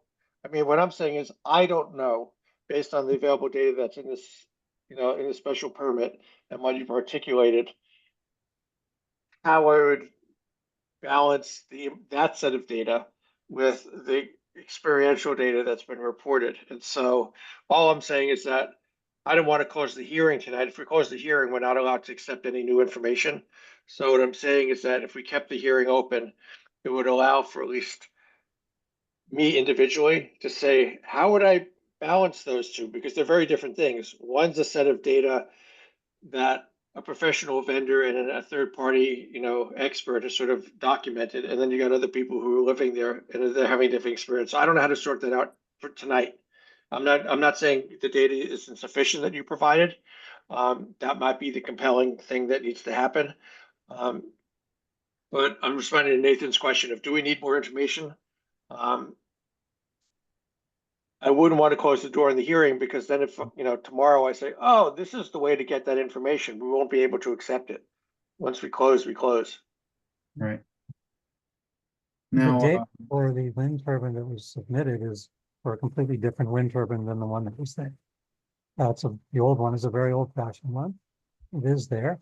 I suppose we could fix it with 3 blades on it now and see what happens, but then that pushes this all off until probably next year. And so it's hard to know what to say. And we're almost comparing apples and oranges, because, an old one they're always noisier than the new ones. You've been putting huge amounts of money into making them quieter for years. And with 25 years of Rick, short of your withdrawal of the application, I wouldn't suggest that we pursue a delay like that. However, I would, I would just like to, excuse me, I'm sorry. oh I yeah, just please. reiterate in the conversation that this is a very different wind generator than the one that was up there before. And that we have made substantial changes on the old one, which we're not talking about right now, but except in comparison, we've made a lot of changes on them to reduce the level of noise on that one. So what they were hearing before, I think it's going to be substantially different than what the new one is putting out according to the information we have and according to the changes we've made in the old one.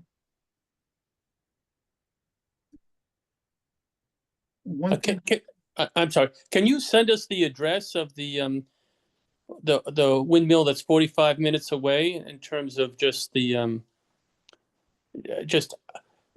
that would be helpful to me just to know where it is, and then we can decide whether one or two planning board members want to go up there and look at it. I mean, at least we could gather more information on our own for that if we knew the address. Maybe you could send us the address of that identical wind turbine. I could look it up. I probably have it by record somewhere. Only last year I could still have a record of it. Mm-hmm. And maybe the owner of that, or the person who owns the land that turbine is on, would be valuable as well. And it would possibly give us the option, if we decide to contact that person and see if there was a time that would be amenable for us and them to go on their land. I mean, I'm not sure if that's something we're going to do, but at least it's an option that we can think about. I can't even give out their name without their permission, you understand? Well, and as the way they were when I was there, I find it highly doubtful. They're very private people. They had issues with my being there to check out what was wrong with it. It was difficult to be there. I wasn't let inside the house for that matter. You know, it's just, can I tell you where it is? Yeah, I can tell you where it is. Handing out their personal information, I'm not sure I can do that.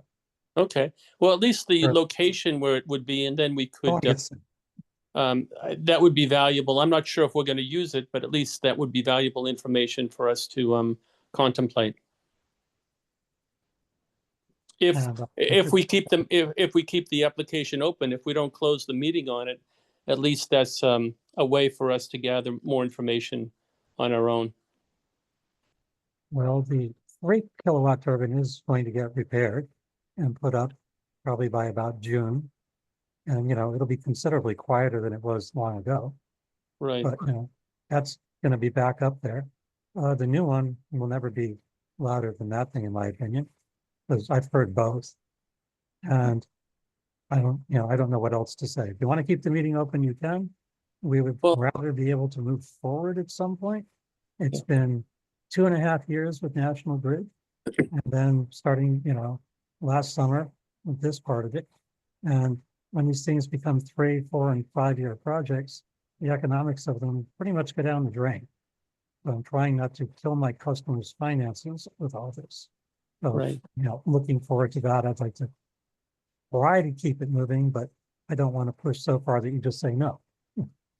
Right. Well, we have to balance, of course, the concerns of the abutters, and as a volunteer planning board member, which we all are, we have to balance the needs of the abutters with the needs or desires of the person planning the project. So I would advise just keeping it open and getting the address of that wind turbine, and at least it would give us the option of, if we wanted to, 1 or 2 of us traveling up there and seeing how that identical wind turbine would sound, possibly for the abutters in Shutesbury. That's my opinion anyway. Okay. I will warn you that you're assuming you're going there, you're assuming it's running. We did have some issues, and you're assuming it's windy that day. So, you know, you'll have to be careful what day you go. So you want to make sure you go on a day when the wind's actually blowing, because sometimes it's blowing here and not somewhere else. But yeah, you could do that if you want to. The only thing I'll like to say, as Linda just pointed out, is National Grid's acceptance of it after 2.5 years of, in my opinion, total nonsense. Only exists for 380 days, after which you have to start all over again. So, you know. What's the date on that, Rick? Excuse me? What's the date that clock starts at? It started back in, I believe, was it June? No, June, July, somewhere in June, July. It was last summer. We've been hoping if this process had been quick to attempt to put it up quickly, but then we found out that the new law required a whole bunch of new things. So, you know, we went back and started getting this together. So basically by late this coming summer, it's got to be up. Or we start all over with National Grid, which took referring everything quietly to an attorney to get them to move. Mhm. Are you saying it has to be up and running by that time, or it has to be approved?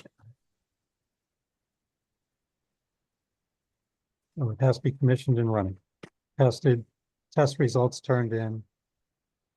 No, it's a process. You don't just hook up to their grid.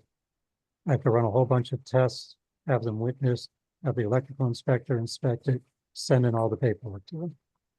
Mm-hmm.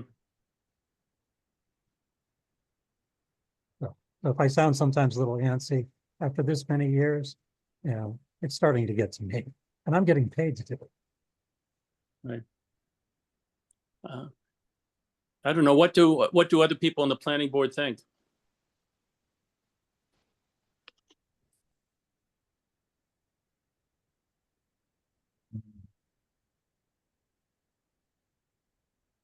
Yeah, it's you know, I find it a possibly questionable endeavor to, you know, go to another town and attempt to do a site visit at one of these things in another town. Obviously, there's a bunch of issues with that we're not going to have permission to go on the property. We would potentially be attempting to observe the sounds coming off this thing on the side of the road. I don't know what kind of road it is. That could be dangerous. We could potentially attempt to make queries with the abutters there, but that's also a little bit I would imagine that's somewhat unusual for a planning board to pursue. I may be wrong on that. I'm not sure. I'm not sure about that. I mean, I like the idea of getting some firsthand information on or be like, oh yeah, so that's what it sounds like. Okay, yeah, that makes sense. But it's not like going down the street to do it. Elaine? Would it be possible for you to contact the select board in the town to ask if there have been any concerns, any noise issues or something in the town? That would be a much easier way of finding out if there's anybody who's been having trouble with it. Yeah, that's certainly a reasonable yeah, that could be something we could possibly do. Michael? Yeah, to answer Jeff's question, I mean, I think, it's always up to the applicant, I think you have to agree to continuance, but I mean, if we close the hearing now, I can't tell you what I would think. It seems like,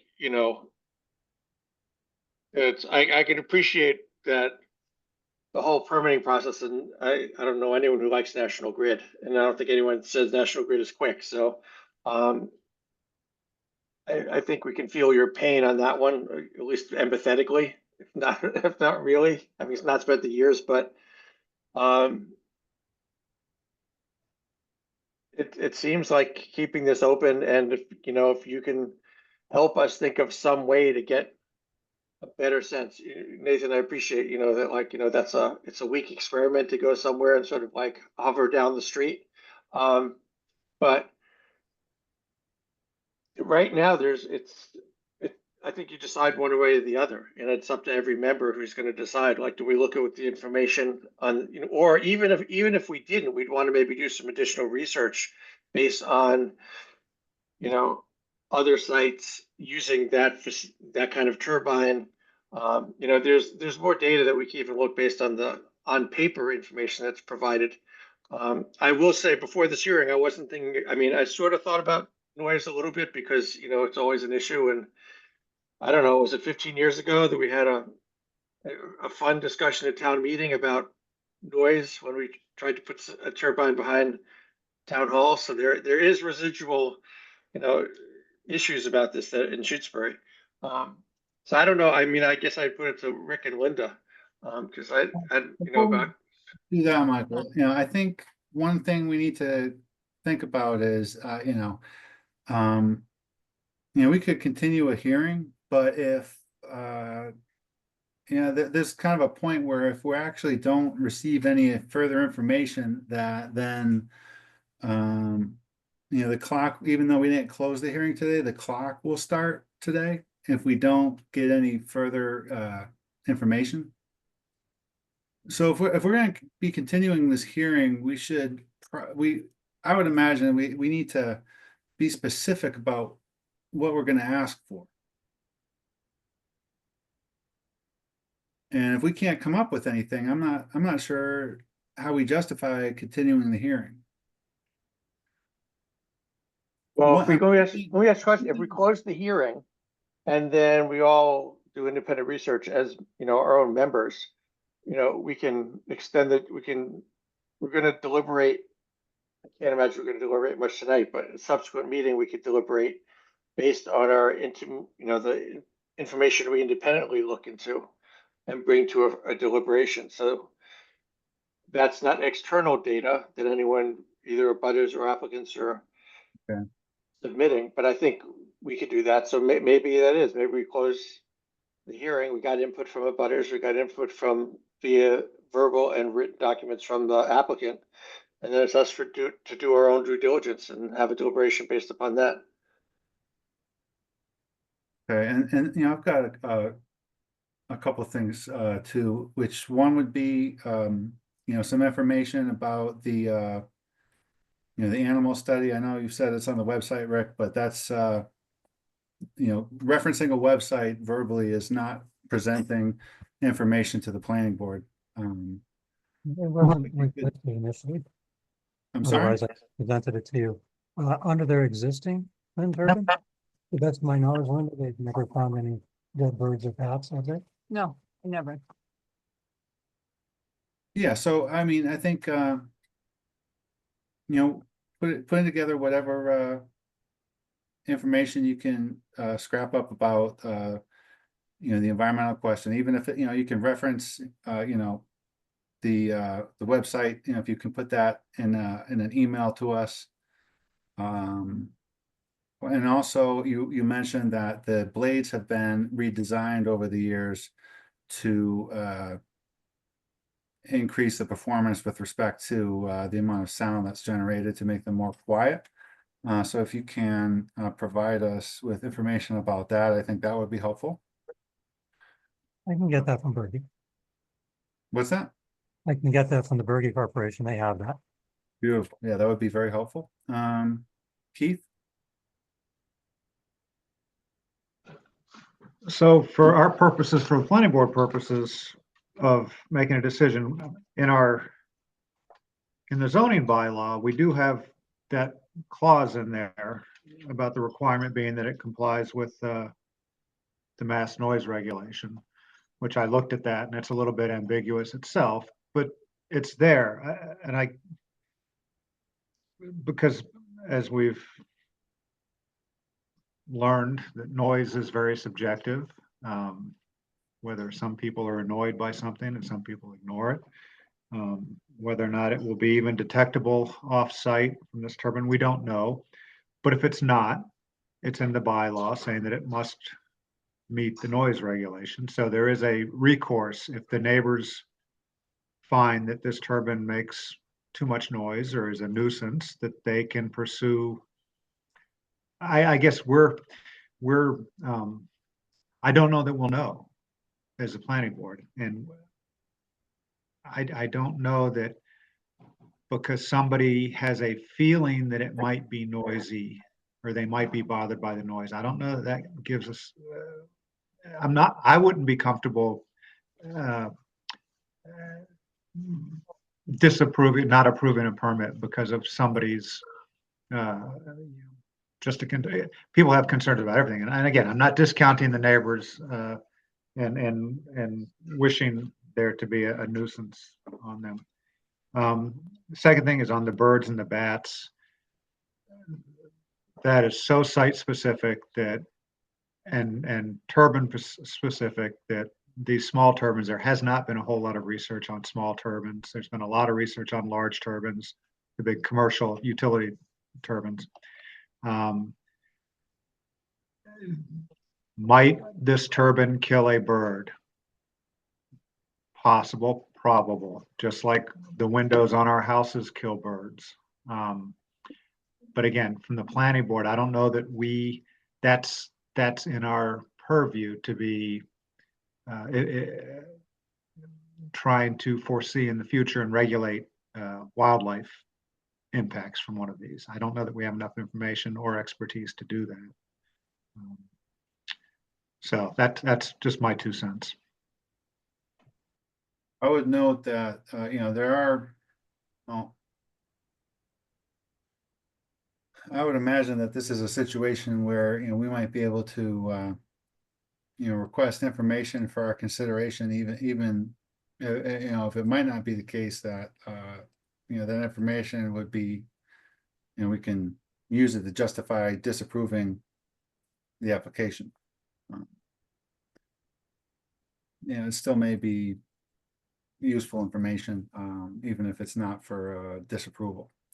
But also, well taken about the uniqueness of the those concerns. All right. Keith, also, as far as this goes, I know that, Robert is not here. Ashley is definitely in a butter. Are you on a butter on this, Keith? Or are you? I don't think, I think I'm outside. Technically, I don't think I am. I live down the hill from Sirius, around the corner. And I've actually walked through that where they're going to put the thing. I've walked in the trails back there, but I don't think technically I'm at a butter, but. Okay. Would have Around the gotten corner, notice. not in the butter. You would have Okay, gotten notice my if you knowledge. were. I never got notice. Yeah. I'm kind of like scrolling through the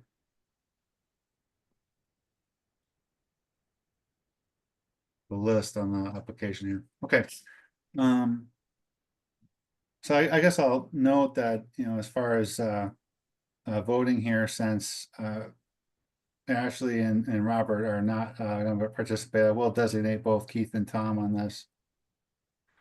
And I'm going to just ask if someone wants to make a motion to continue the hearing or to close the hearing. Do I hear a motion on either of those 2 points?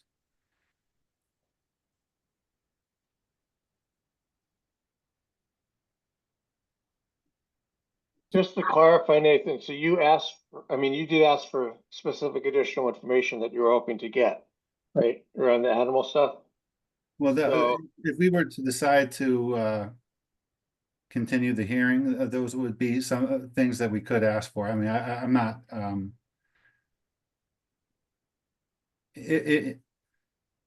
yeah, I mean, I wouldn't say, we haven't made a decision as to whether to continue or close the hearing yet. If we were to decide to continue the hearing, then we would, we could ask for those things, yes. Yeah, I was just asking because you had suggested that we really shouldn't continue it if we don't have specific asks. Yeah. I know for me, I don't. Maybe those are things that we need, or maybe they're not, right? So that's what we have to decide now if we want to try and get, if reviewing information about recent developments and the turbine blades, getting more information about environmental concerns. You know, are we going to need that? Do we need to go out to Brookfield and, you know, see if we can hear that wind turbine? Or are we, do we think we'll be able to use the information we have and do a review and make a decision, yay or nay, possibly with conditions to, you know, safeguard the public good, right?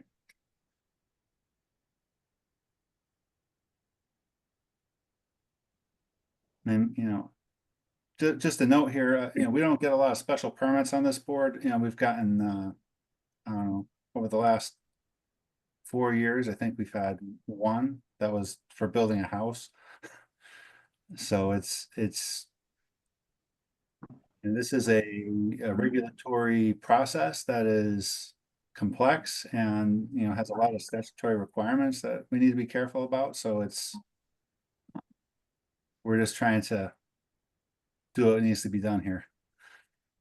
Well, can I make a comment? Yes.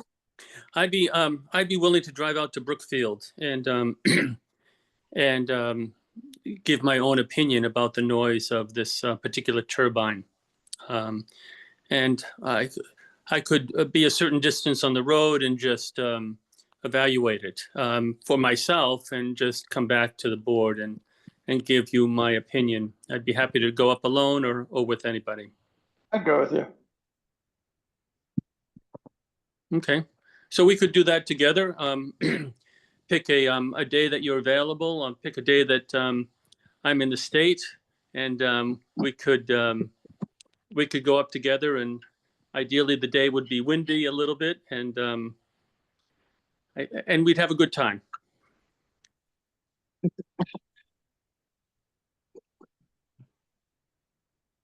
So I suppose in that light, I don't know if that would be valuable for other members of the planning board to make a decision, but in that light, I suppose I would say to continue this and not close the meeting or close the application at this point.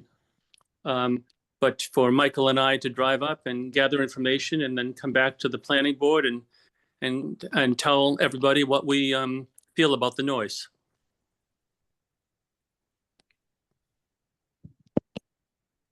Do I hear a motion to that effect? Just a quick question before you go there. Can you hear me? Yes. I know Keith has a question too, or a comment, but there are 4 planning board members plus Ashley on now, plus 2 associates. So I didn't understand the inclusion of Keith and me. I thought the 4 other members would be enough. Or am I misunderstanding about when associates step in? Ashley's recused and Robert is not here and would also be recused if he was. And is I also, see you, Deacon, Michael, and Jeff. Would that be enough to? I thought you needed 4. well, we need. I'm happy to be included. I just wanted to understand it because I thought I was only included if it was a quorum issue or something like that. Well, you're included if the chair designates you instead of a planning board member who is not able to participate in the matter due to recusal or other reasons as outlined in the bylaw. So it's we're well in the process to designate you. Okay, thanks. Yeah, no, I just was confused about that. That's all right. Thank you very much. Keith, do you want to? Yeah, I'm thinking ahead as far as conditioning this permit. And we have the data from the manufacturer, the acoustical data. And could we condition the permit on the turbine meeting those standards that were submitted with the application, that it will not exceed whatever it was, 49 dB at 100 feet or whatever. And if it does, it will be taken offline until the problem is remedied or something like that, something along those lines. I'm sure we could. And then another complication with back to the sound and Ashley's observation about how sound travels. There's a big difference between summertime and wintertime. We all know on a snowy winter morning, you can hear everything. It's like Tom at the lake. So, is there stipulation on what time of year or what conditions would these measurements be made? So, I mean, we kind of go down a rabbit hole. And I mean, it's something we need to consider. I mean, I'm just seeing if we can't move this along without having to do a, to try to, address every potential contingency, which again, as Rick said, when if a bearing goes bad and starts squealing, well, that's an unusual thing that may make noise that is heard all over town. But I don't know that we need to write a condition for that. Well, we can talk about that. Oh. So, yeah, I mean, that's, yeah. Michael. Yeah, I mean, I could go either way. I mean, I think we'll get to a vote in a second. I think if we close it, then thinking about conditions is something we have to do. I just want to acknowledge, from the last time that the applicant was here, the issue is serious as a nonprofit, and they've been doing this, but it's also, to Jeff's point, we have to be thinking about the abutters. So if there's a condition that basically says we want to determine in real life what the sound level is at different points in Baker Road for abutters, that's going to be a cost on the applicant. So, if we close it and we put a condition in versus keeping it open and maybe having more comfort level that we don't have to condition it, it's unfortunate that there's, all the events leading up to now make for a squeeze, but I think we have to come out on the other end with either a little bit of delay or time, or maybe, to Keith's suggestion, conditioning something that costs a little money so that we can gather information. And just anecdotally, I'll say, when I lived in Whately, the summer is when we heard noise because the sound traveled, and we heard 91 like it was right next door to our window, which is why we now live in Shutesbury, so among other things. I guess I'd just like to say that we went through this whole process in 2009, and it was all approved. And we are trying to meet all of the new requirements there. So a lot of these questions that came up then, now came up then, and the board approved it at that time. I don't know whether that makes any difference in your considerations, but from our perspective, we feel like we've gone far beyond the what we ever thought we would have to go through in order to have this up. And it's, I understand the concern about the noise, and we are 2/3 way through the project that was already approved once. So, yeah. Well, the permit expired, so you have to start over, unfortunately. You could make it conditional that the noise level will not exceed the state standard at the property line, which is really the legal standard for it, and we don't want to drive the Hansons crazy because we like them. That's part of it, at least. I mean, I know you folks are nice people, so nobody wants to annoy you. And yeah, the other one had a chatter to it, which is gone now. You can make it conditional, and you know what? If they don't meet the conditions, then they have to take it down. And that's sort of how that works, last I heard. And I'm absolutely positive that that's not going to happen. I really don't see it happening. Otherwise, I would have told them not to put it up. I have customers in Vermont where I told them don't even bother. Giving your neighbors, you're never going to get anywhere. Up there, if you can see it, it's no good, unless your neighbors say it's okay. So, this is just the way people are. You have to deal with the people empathy. So, annoying the Hansons isn't something I want to personally do. I don't live up here anymore on the street, but I know them. The lumber mill is probably louder, but at the same time, if you want to put a condition on it, must meet the sound regulations and the sound specifications. That's fine. That's very reasonable. Thank you, Rick. Deacon, was that, Oh, just yeah, a- I was just gonna say, I was a little confused. I just wanted to make clear that the planning board had nothing to do with the original permit. okay, yeah, I wasn't sure if that was, What was the building inspector? Deacon was just, breaking his silence after 2 hours, or almost 4 hours, giving you guys convened at 5 with, a bunch of heart emojis or whatever that was. Or if, you just hit the wrong key or what was going on over there. No, I just want to be clear that the original decision was the building inspector, not the planning board. Okay, Because, Yes, because, that probably was true. I don't think there was a Shutesbury regulation about wind turbines back then. exactly. okay. And Nathan, just as a point of clarification, I don't think we had a second on the motion, so We haven't, that's, I don't think we've had a motion. oh, good. Well, I'm just saying, we didn't commit to any pathway yet, is all I'm saying. I understand that. And Yeah. at this point, I'm, very eager to hear a motion. Well, I understand that. I'd like to just make a comment on what was just recently said.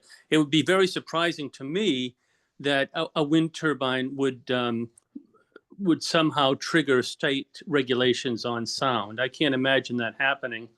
And I think the issue is that we have to balance, I have to balance as a planning board member elected by the town, the desire of the abutters, or the concern of the abutters regarding noise. And, I feel positively about wind turbines. So the way that I can come to some resolution is for me to physically hear what that turbine sounds like. I realize it won't be the same as in the Cirrus community, but at least it will give me some reassurance one way or the other that this turbine will or will not significantly affect the abutters. So I'm looking for personal comfort in the vote that I make. That's why I suggested that I could go up there and get some personal experience in terms of listening to that turbine. That's all I have to say.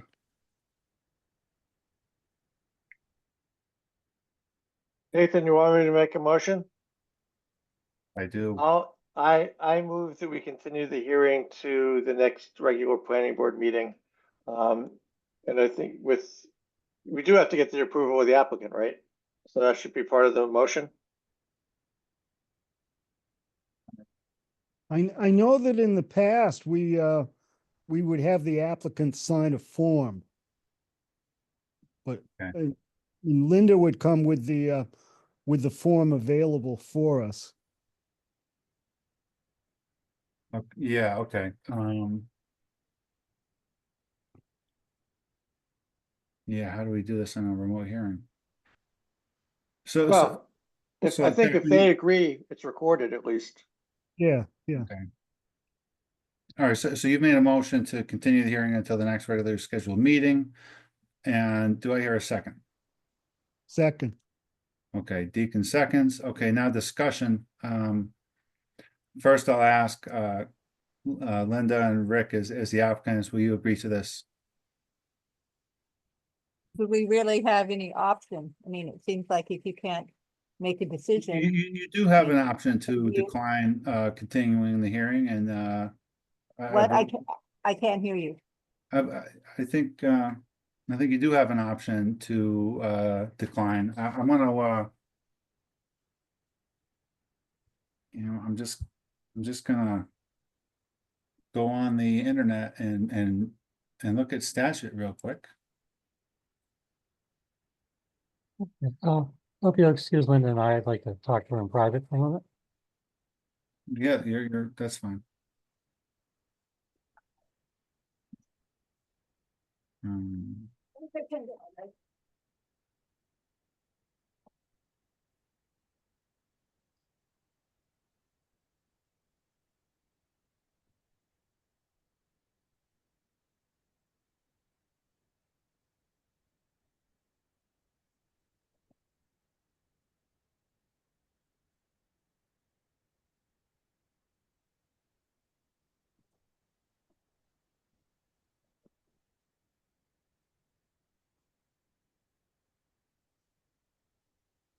Yeah, so it says that the decision of the special permit granting authority shall be made within 90 days following the date of such public hearing.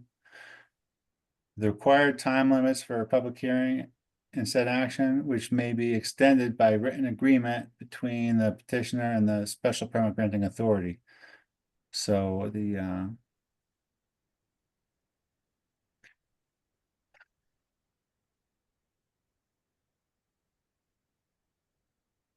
so we have 65 days from the point where we receive the application, where the clerk certifies it and starts the administrative clock. And so we need to have a written agreement with the petitioner if the next meeting exceeds that 65-day threshold. Now, Matteo, are you there? Yes, I'm here. Can you please remind us of when the clock started? When did we receive the certified?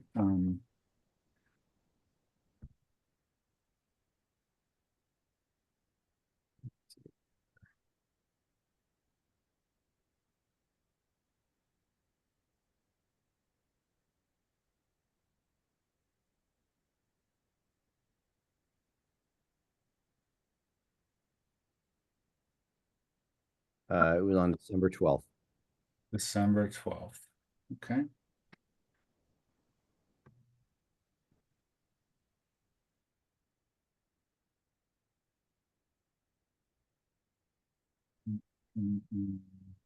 Yeah.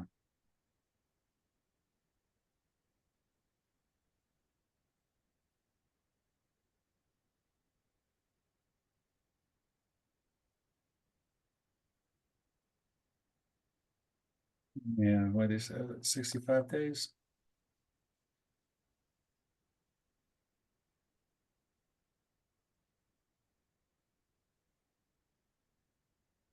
All right. Yeah, so we're definitely going to need written agreement if we want to continue the hearing. What section are you in, Nathan? This is section 9, chapter 48, section 9. Yeah, okay.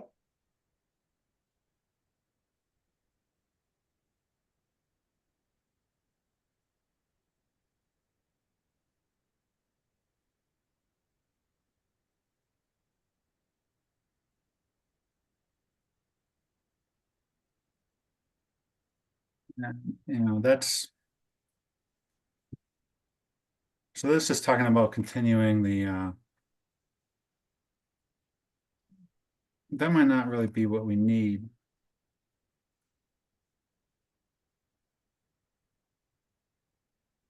And says Says we have to make a decision within 90 days of the date of the hearing, which is today. Well, yeah, well, it's And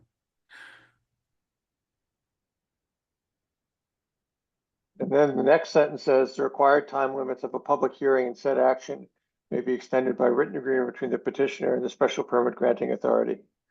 A copy of such agreement shall be filed in the office of the town clerk.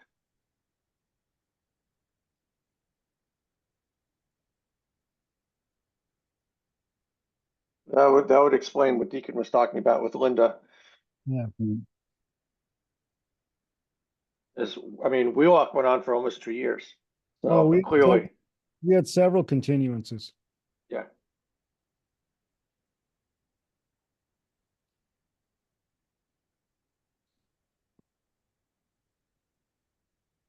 publication notices required by the section shall contain the name, petitioner, description of their premises, street address, of any or other adequate identification. Location.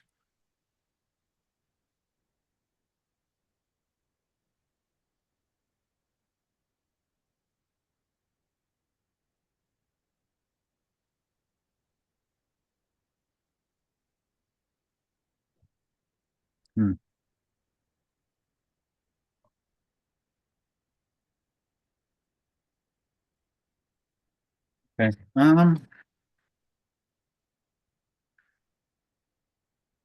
All right, well, we'll just go based on that. So the question will go, I'm gonna, as part of discussion, we'll ask the petitioner if they, are willing to, agree and write, have a written agreement to allow this to continue to our next regularly scheduled meeting, which will be in March. So Rick told me that you said that it would be 90 days past that. Is that what I heard, or is it 90 days past this meeting that is putting us, really cutting things close?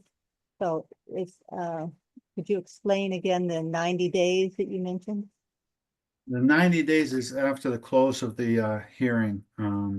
So it wouldn't be after next month's. And is there a guarantee that it would close next month, or would there be another continuation? Well, you would have to, we would have to secure your agreement again. Okay, so it could be 90 days from today, which was 3 months, which is March, April, May. Put you into the middle of May for making a decision. That would be the time where if we did not make a final decision or take final action, which involves, having our written decision and providing that to the town clerk, that would be constructively approved if we fail to take that action within that time period. Yes. But you have that full 90 days option. Yes. It's, I mean, we attempt, we make every effort to, to get through this process expeditiously. Of course, it is a volunteer board, and there's we don't have a planning department to write our decisions and things like that. But we're not going to intentionally delay it. But it doesn't necessarily mean it would be completed at the following meeting. It's that's I can't make any guarantees in that.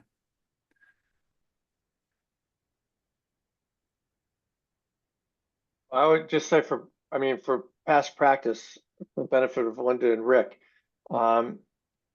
we can vote to approve something, but then, like we're doing with the other special permit we have, is that a decision has to get written up that we approve, and it usually is the month after the decision of the board when we consider the written version. So, and I don't think you can take anything to the bank, so to speak, without having the written version from the town. Until 90 days has elapsed. Yeah, no, I'm saying, like, even if we say yes, if we vote yes in an open public meeting, we still have to write the decision.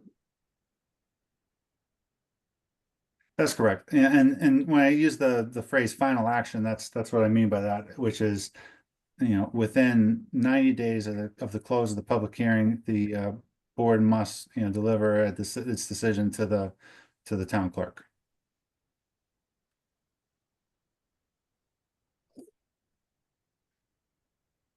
We would prefer, if possible, to get a decision with conditions that can be met in order to move things forward.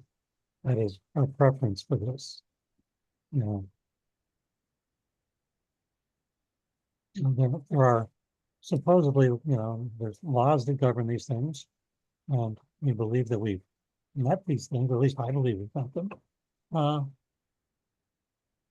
Extending this through into June means that there's a fairly high probability, since I have to, at the height of building season, find someone with an all-terrain crane, and they're putting up utility towers like crazy right now, who's going to take the time out per day to put the thing up.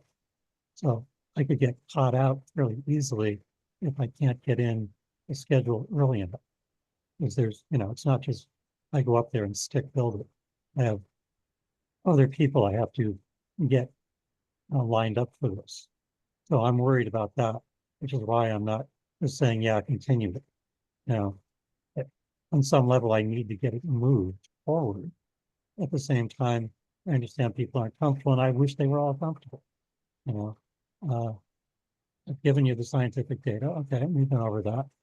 You want subjective data, and it's what it will be is subjective data.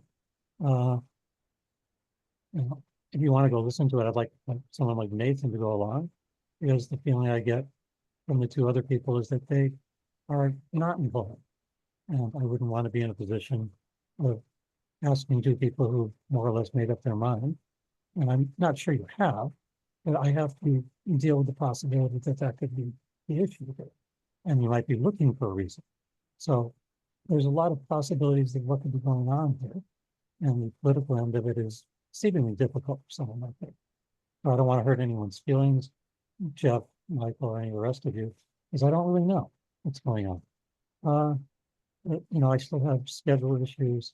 So an approval with the condition that it meets its sound levels, which I believe it absolutely will, would make me very comfortable to put it up, because it's not going to exceed that. Certainly it's not going to, from my personal experience of putting these things up and standing there and watching them run, including in winds so high that they furl over and over again. You know, I've seen that. It's not loud. So, you know, but that's subjective for you. I have the scientific data, but you know, I don't know what to give you other than that, and I need to move forward. So Linda and I are uncertain as to whether to agree to a continuance or not, because we're up against the time limit. So we don't know what to do ourselves. It's kind of a tough spot to be in. Because we'd like to be agreeable, but you know, we may not be in a position to be too much more agreeable. So Nathan, since we're in discussion mode, I would, in responding to the motion, given that comment, I would say I'm fine with not continuing it, and we'll let the applicant, we'll figure out where we stand, and if we want to do any conditions and all that kind of stuff. Let's close the hearing. We've got enough information, and we can use our best judgment based on what we know. Because I mean, either they say yes or no, they're disinclined, it seems like, or at least on the fence. I don't appreciate the accusation that I've made my decision already, so I'm fine with closing the hearing. And then we'll go from there, see where it falls. Michael, I would just like to say I'm not accusing you of having made a decision. I don't know you well enough to know whether or not you could have. So what I'm doing is trying to manage risk for my customer. So I understand that. So I can't say, and we're not in a room together. If we're in a room together, I could actually see you. I could probably get a better idea. You know, across this, you're a blurry little picture on a screen. Yeah, and I'm trying to reduce the risk on your end, is what my suggestion of a continuance is. Because, you know, I've had lots of people I know from Sirius, and I like Sirius, and I also am aware of, you know, of other issues that are concerned. So it seemed like creating a little bit of time. You guys are in a jam. You know, you've been waiting, okay, do the math, but, you know, getting on to 20 years of this. So I can appreciate that. But, you know, unfortunately, we're sort of where we are now, and we can't do a rush job. So I thought, well, but, you know, if you would rather just proceed, we can figure out as a board what the best way to go is once the hearing's closed. We have some thoughtful people on the board and some creative thinking, so maybe we can resolve something. Can I add something? I was wondering, I'm a relatively recent member of the planning board. Has there ever been a case where the planning board has voted positively and then it was written up for the next month? Has it ever changed in terms of the write-up? Has the write-up ever changed or been different from what the planning board voted? Has that ever happened? I think it's supposed to reflect the decision, Jeff. I'm asking if, you know, someone who's been there for a long time, like Deacon. Has it ever happened that the Shutesbury Planning Board has voted affirmatively on a project and then the write-up a month later has been different from the vote? No. Okay, so with that in mind, it might be possible with minimal risk to wait a month, have us vote in a month. I feel confident that I will be able to vote one way or the other in 1 month. And then at that point, with minimal risk, one could plan the installation of the wind turbine, ideally, more than 30 days after that initial vote, and then proceed accordingly. It doesn't seem like you'd have to wait for 60 days.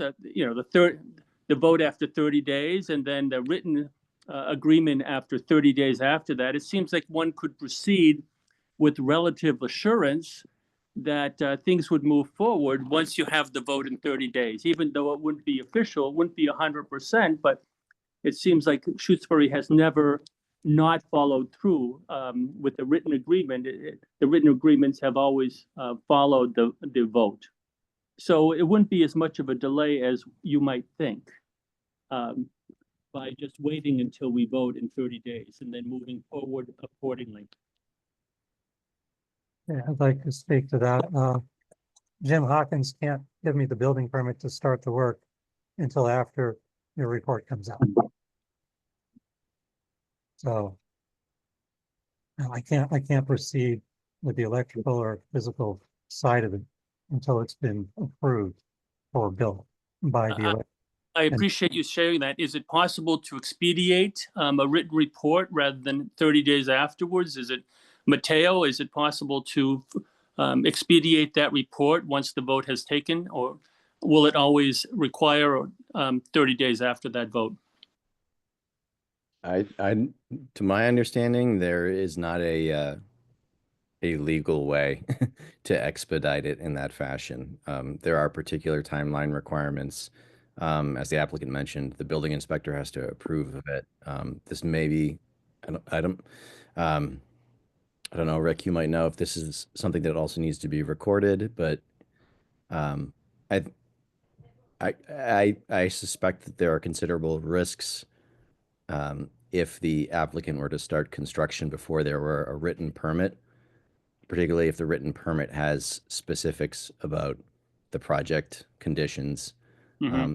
They started work and they are doing something that didn't meet those conditions. It seems like an incredible can of worms. Okay, I get it. I didn't understand. So that would be 60 days after today.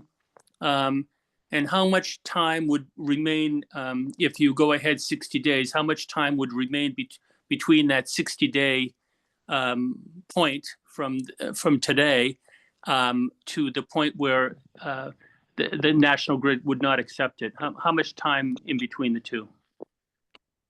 probably about, I don't have the number, the date in front of me, probably about 3 months.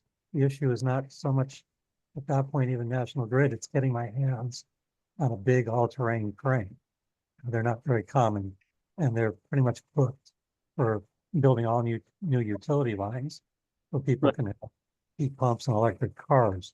So I'm sort of up against, I'm competing with a little tiny project against a very large, extremely financially valuable projects. Right. That I have out there. So that's why I'm trying to move this along, is that building season hasn't really started yet, but people are already lining up the appointments for everything. So people are getting under contract to do their building.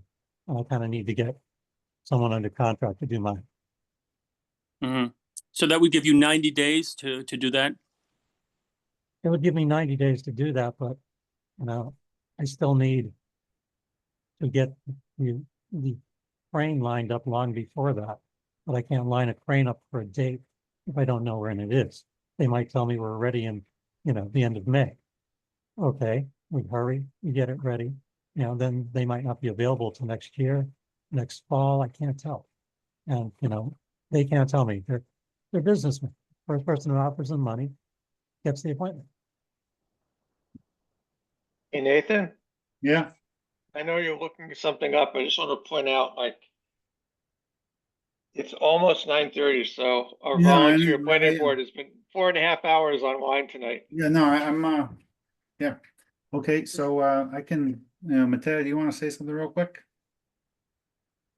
Yeah, I just also want to note that in addition to that waiting period, there's the 20-day appeal period after the decision is issued.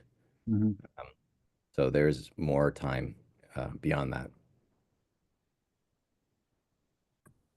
Yeah, and you know, the board can vote one way or the other tonight, Linda, and you can decide, you know, we'll be, you know, we to vote to, you know, continue to our next meeting. We will be reaching out to, you know, get some sort of a written agreement in place that we'll be able to, you know, provide to the town clerk. And if you decline to go into that, then we'll be forced to proceed with constructing a decision and taking action on that within 90 days from today's date. A question, he spoke of a 20-day appeal period. Is that an appeal for everyone, or appeal for us? Who's that, who can put in these appeals? So when final action is taken by the board and the decision is handed to the town clerk and stamped, that begins the clock of 20 days by which people can submit an appeal to, I believe, I don't know if it's land court or the Superior Court. It's laid out in statute, which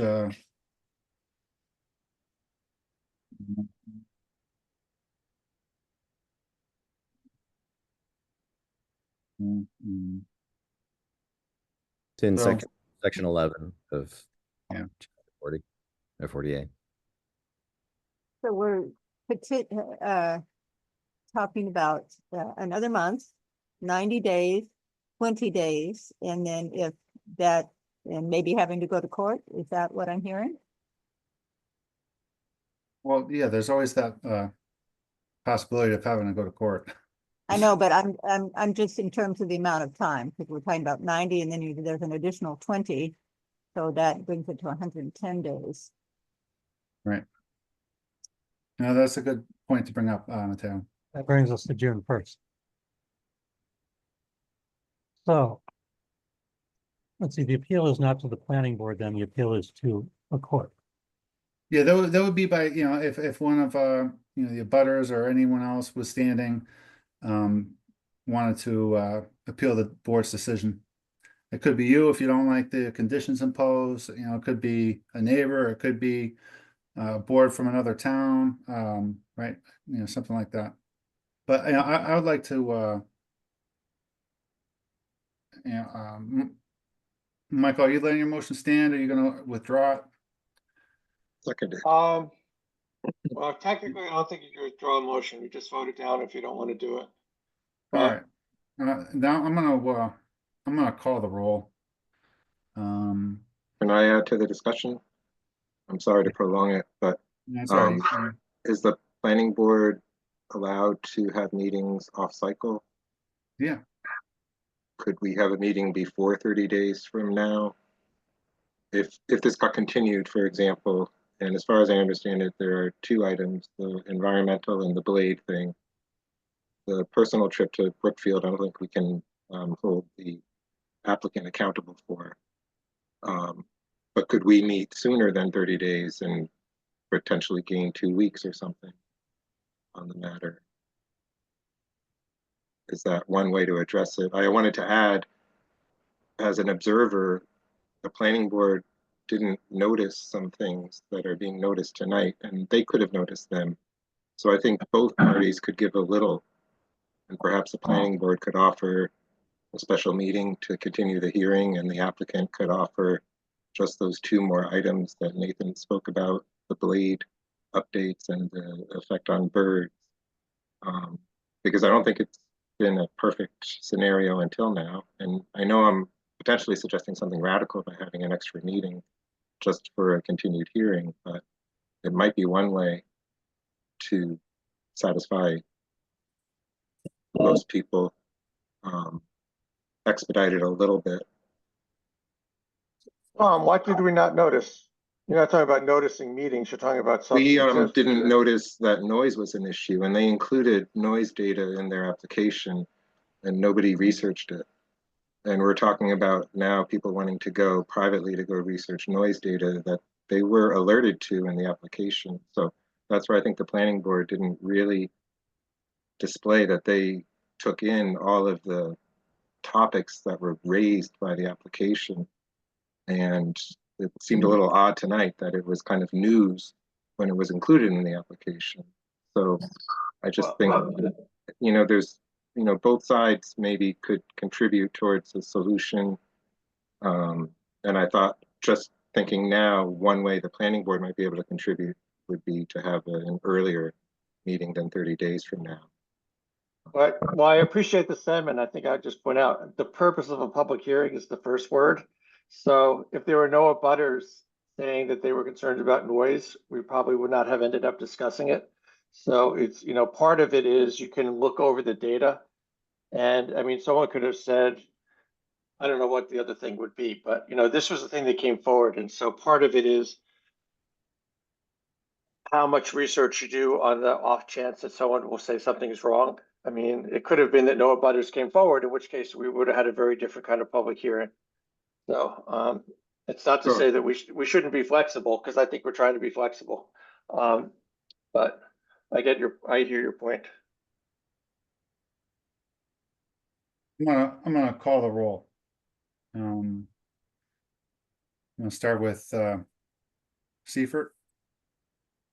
This is a motion to continue.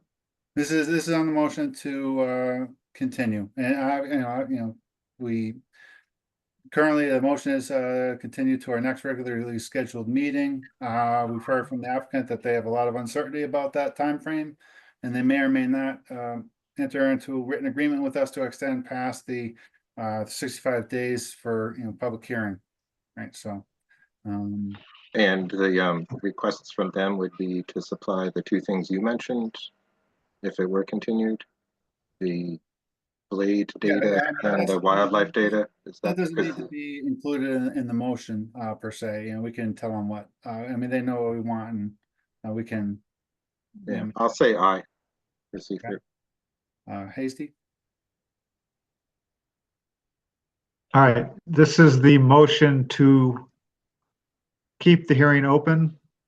To continue it until which actually, you know what? We said our next regularly scheduled meeting. So it's a date certain. That's good enough. Which is March 10th. Okay. I vote no. Okay. Bonner. I'm going to vote no right now. I'm really unsure about what to do, but I'll vote no. Okay.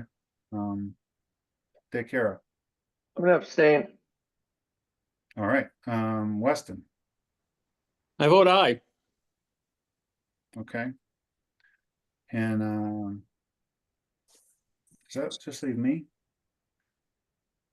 I'll abstain.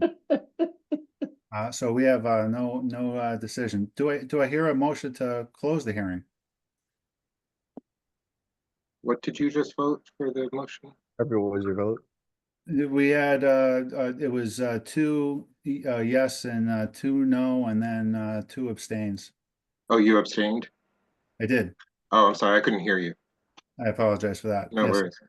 I abstained on that. Do I hear a motion to close the hearing? So moved. Do I hear a second? Second. Any discussion?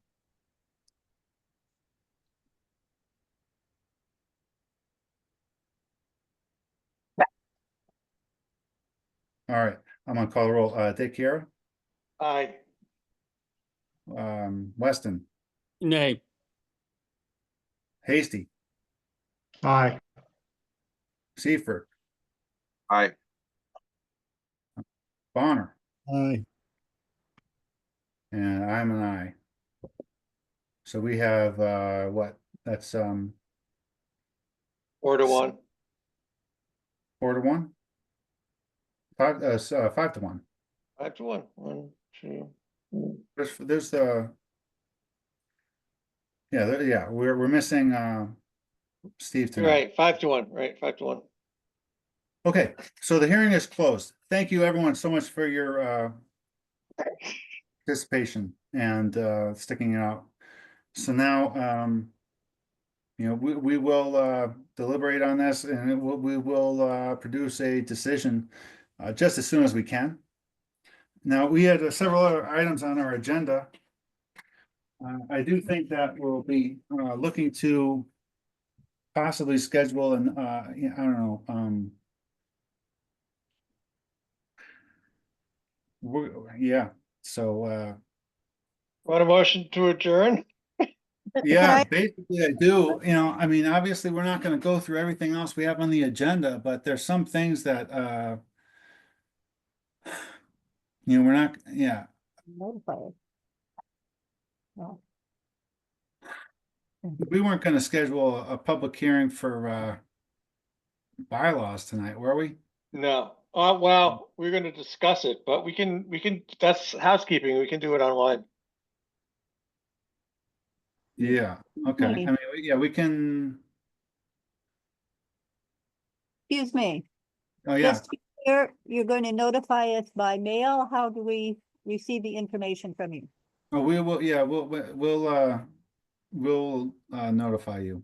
Yes. And do you have a timeline for that, or is it within the month? Or, Well, we have to deliberate in open public meeting, so we're not going to deliberate on our decision until our next meeting, whenever that is. okay, that's what I'm trying to understand. So I'm Yeah. not looking in the next few days for something in my inbox. No, unfortunately. Thank you. Yeah, no, we'll talk about it at our next meeting and then, we'll have to, Okay, I guess we will say goodbye and to the Hansons, if you want to come talk in person, Melinda or I or anyone, please feel free. We don't want you to be opponents early in life. Oh, we can't hear you. Thank you. Thank you all. Goodbye. goodbye, thank you. Thank you for all the, for the members of the public, butters that came and, gave your testimony on that as well. I understand that, there were frustrating moments, but, we heard what you said. It's been noted. Well, thank you. And we really simply wanted to alert you to the fact that there needs to be a noise. You need to watch for the noise. They need to take care of the noise. So you've done that very well tonight. Thank you very much for listening to us. Of course. Thank you.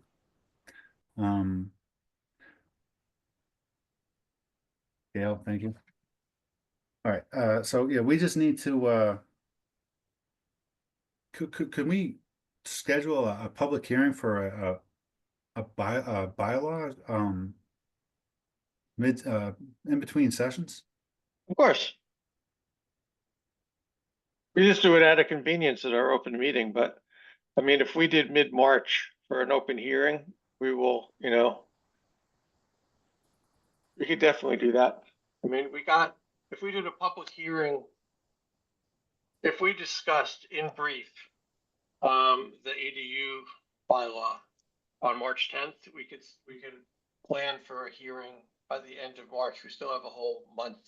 So that's totally cool. So we could just do it in March. It's the 10th, we have to get that right away. Oh yeah, whatever. I mean, I can. Yeah, there's time. But we do have to get. Yeah, we'll have to get on that by the next meeting at the latest. I think we have to do this is just my 2 cents, but for the March 10th meeting at the latest, we got to do Peter Gees because we just bounced him in terms of that special permit thing. I know. I mean, I'm going out of town. The earliest I'd be able to do a meeting would be, I don't know if we should try and do a meeting before the 10th of March. And what we did the Gees hearing in January, so we have time on that as far as deliberation. It's just we need, I mean, I don't know.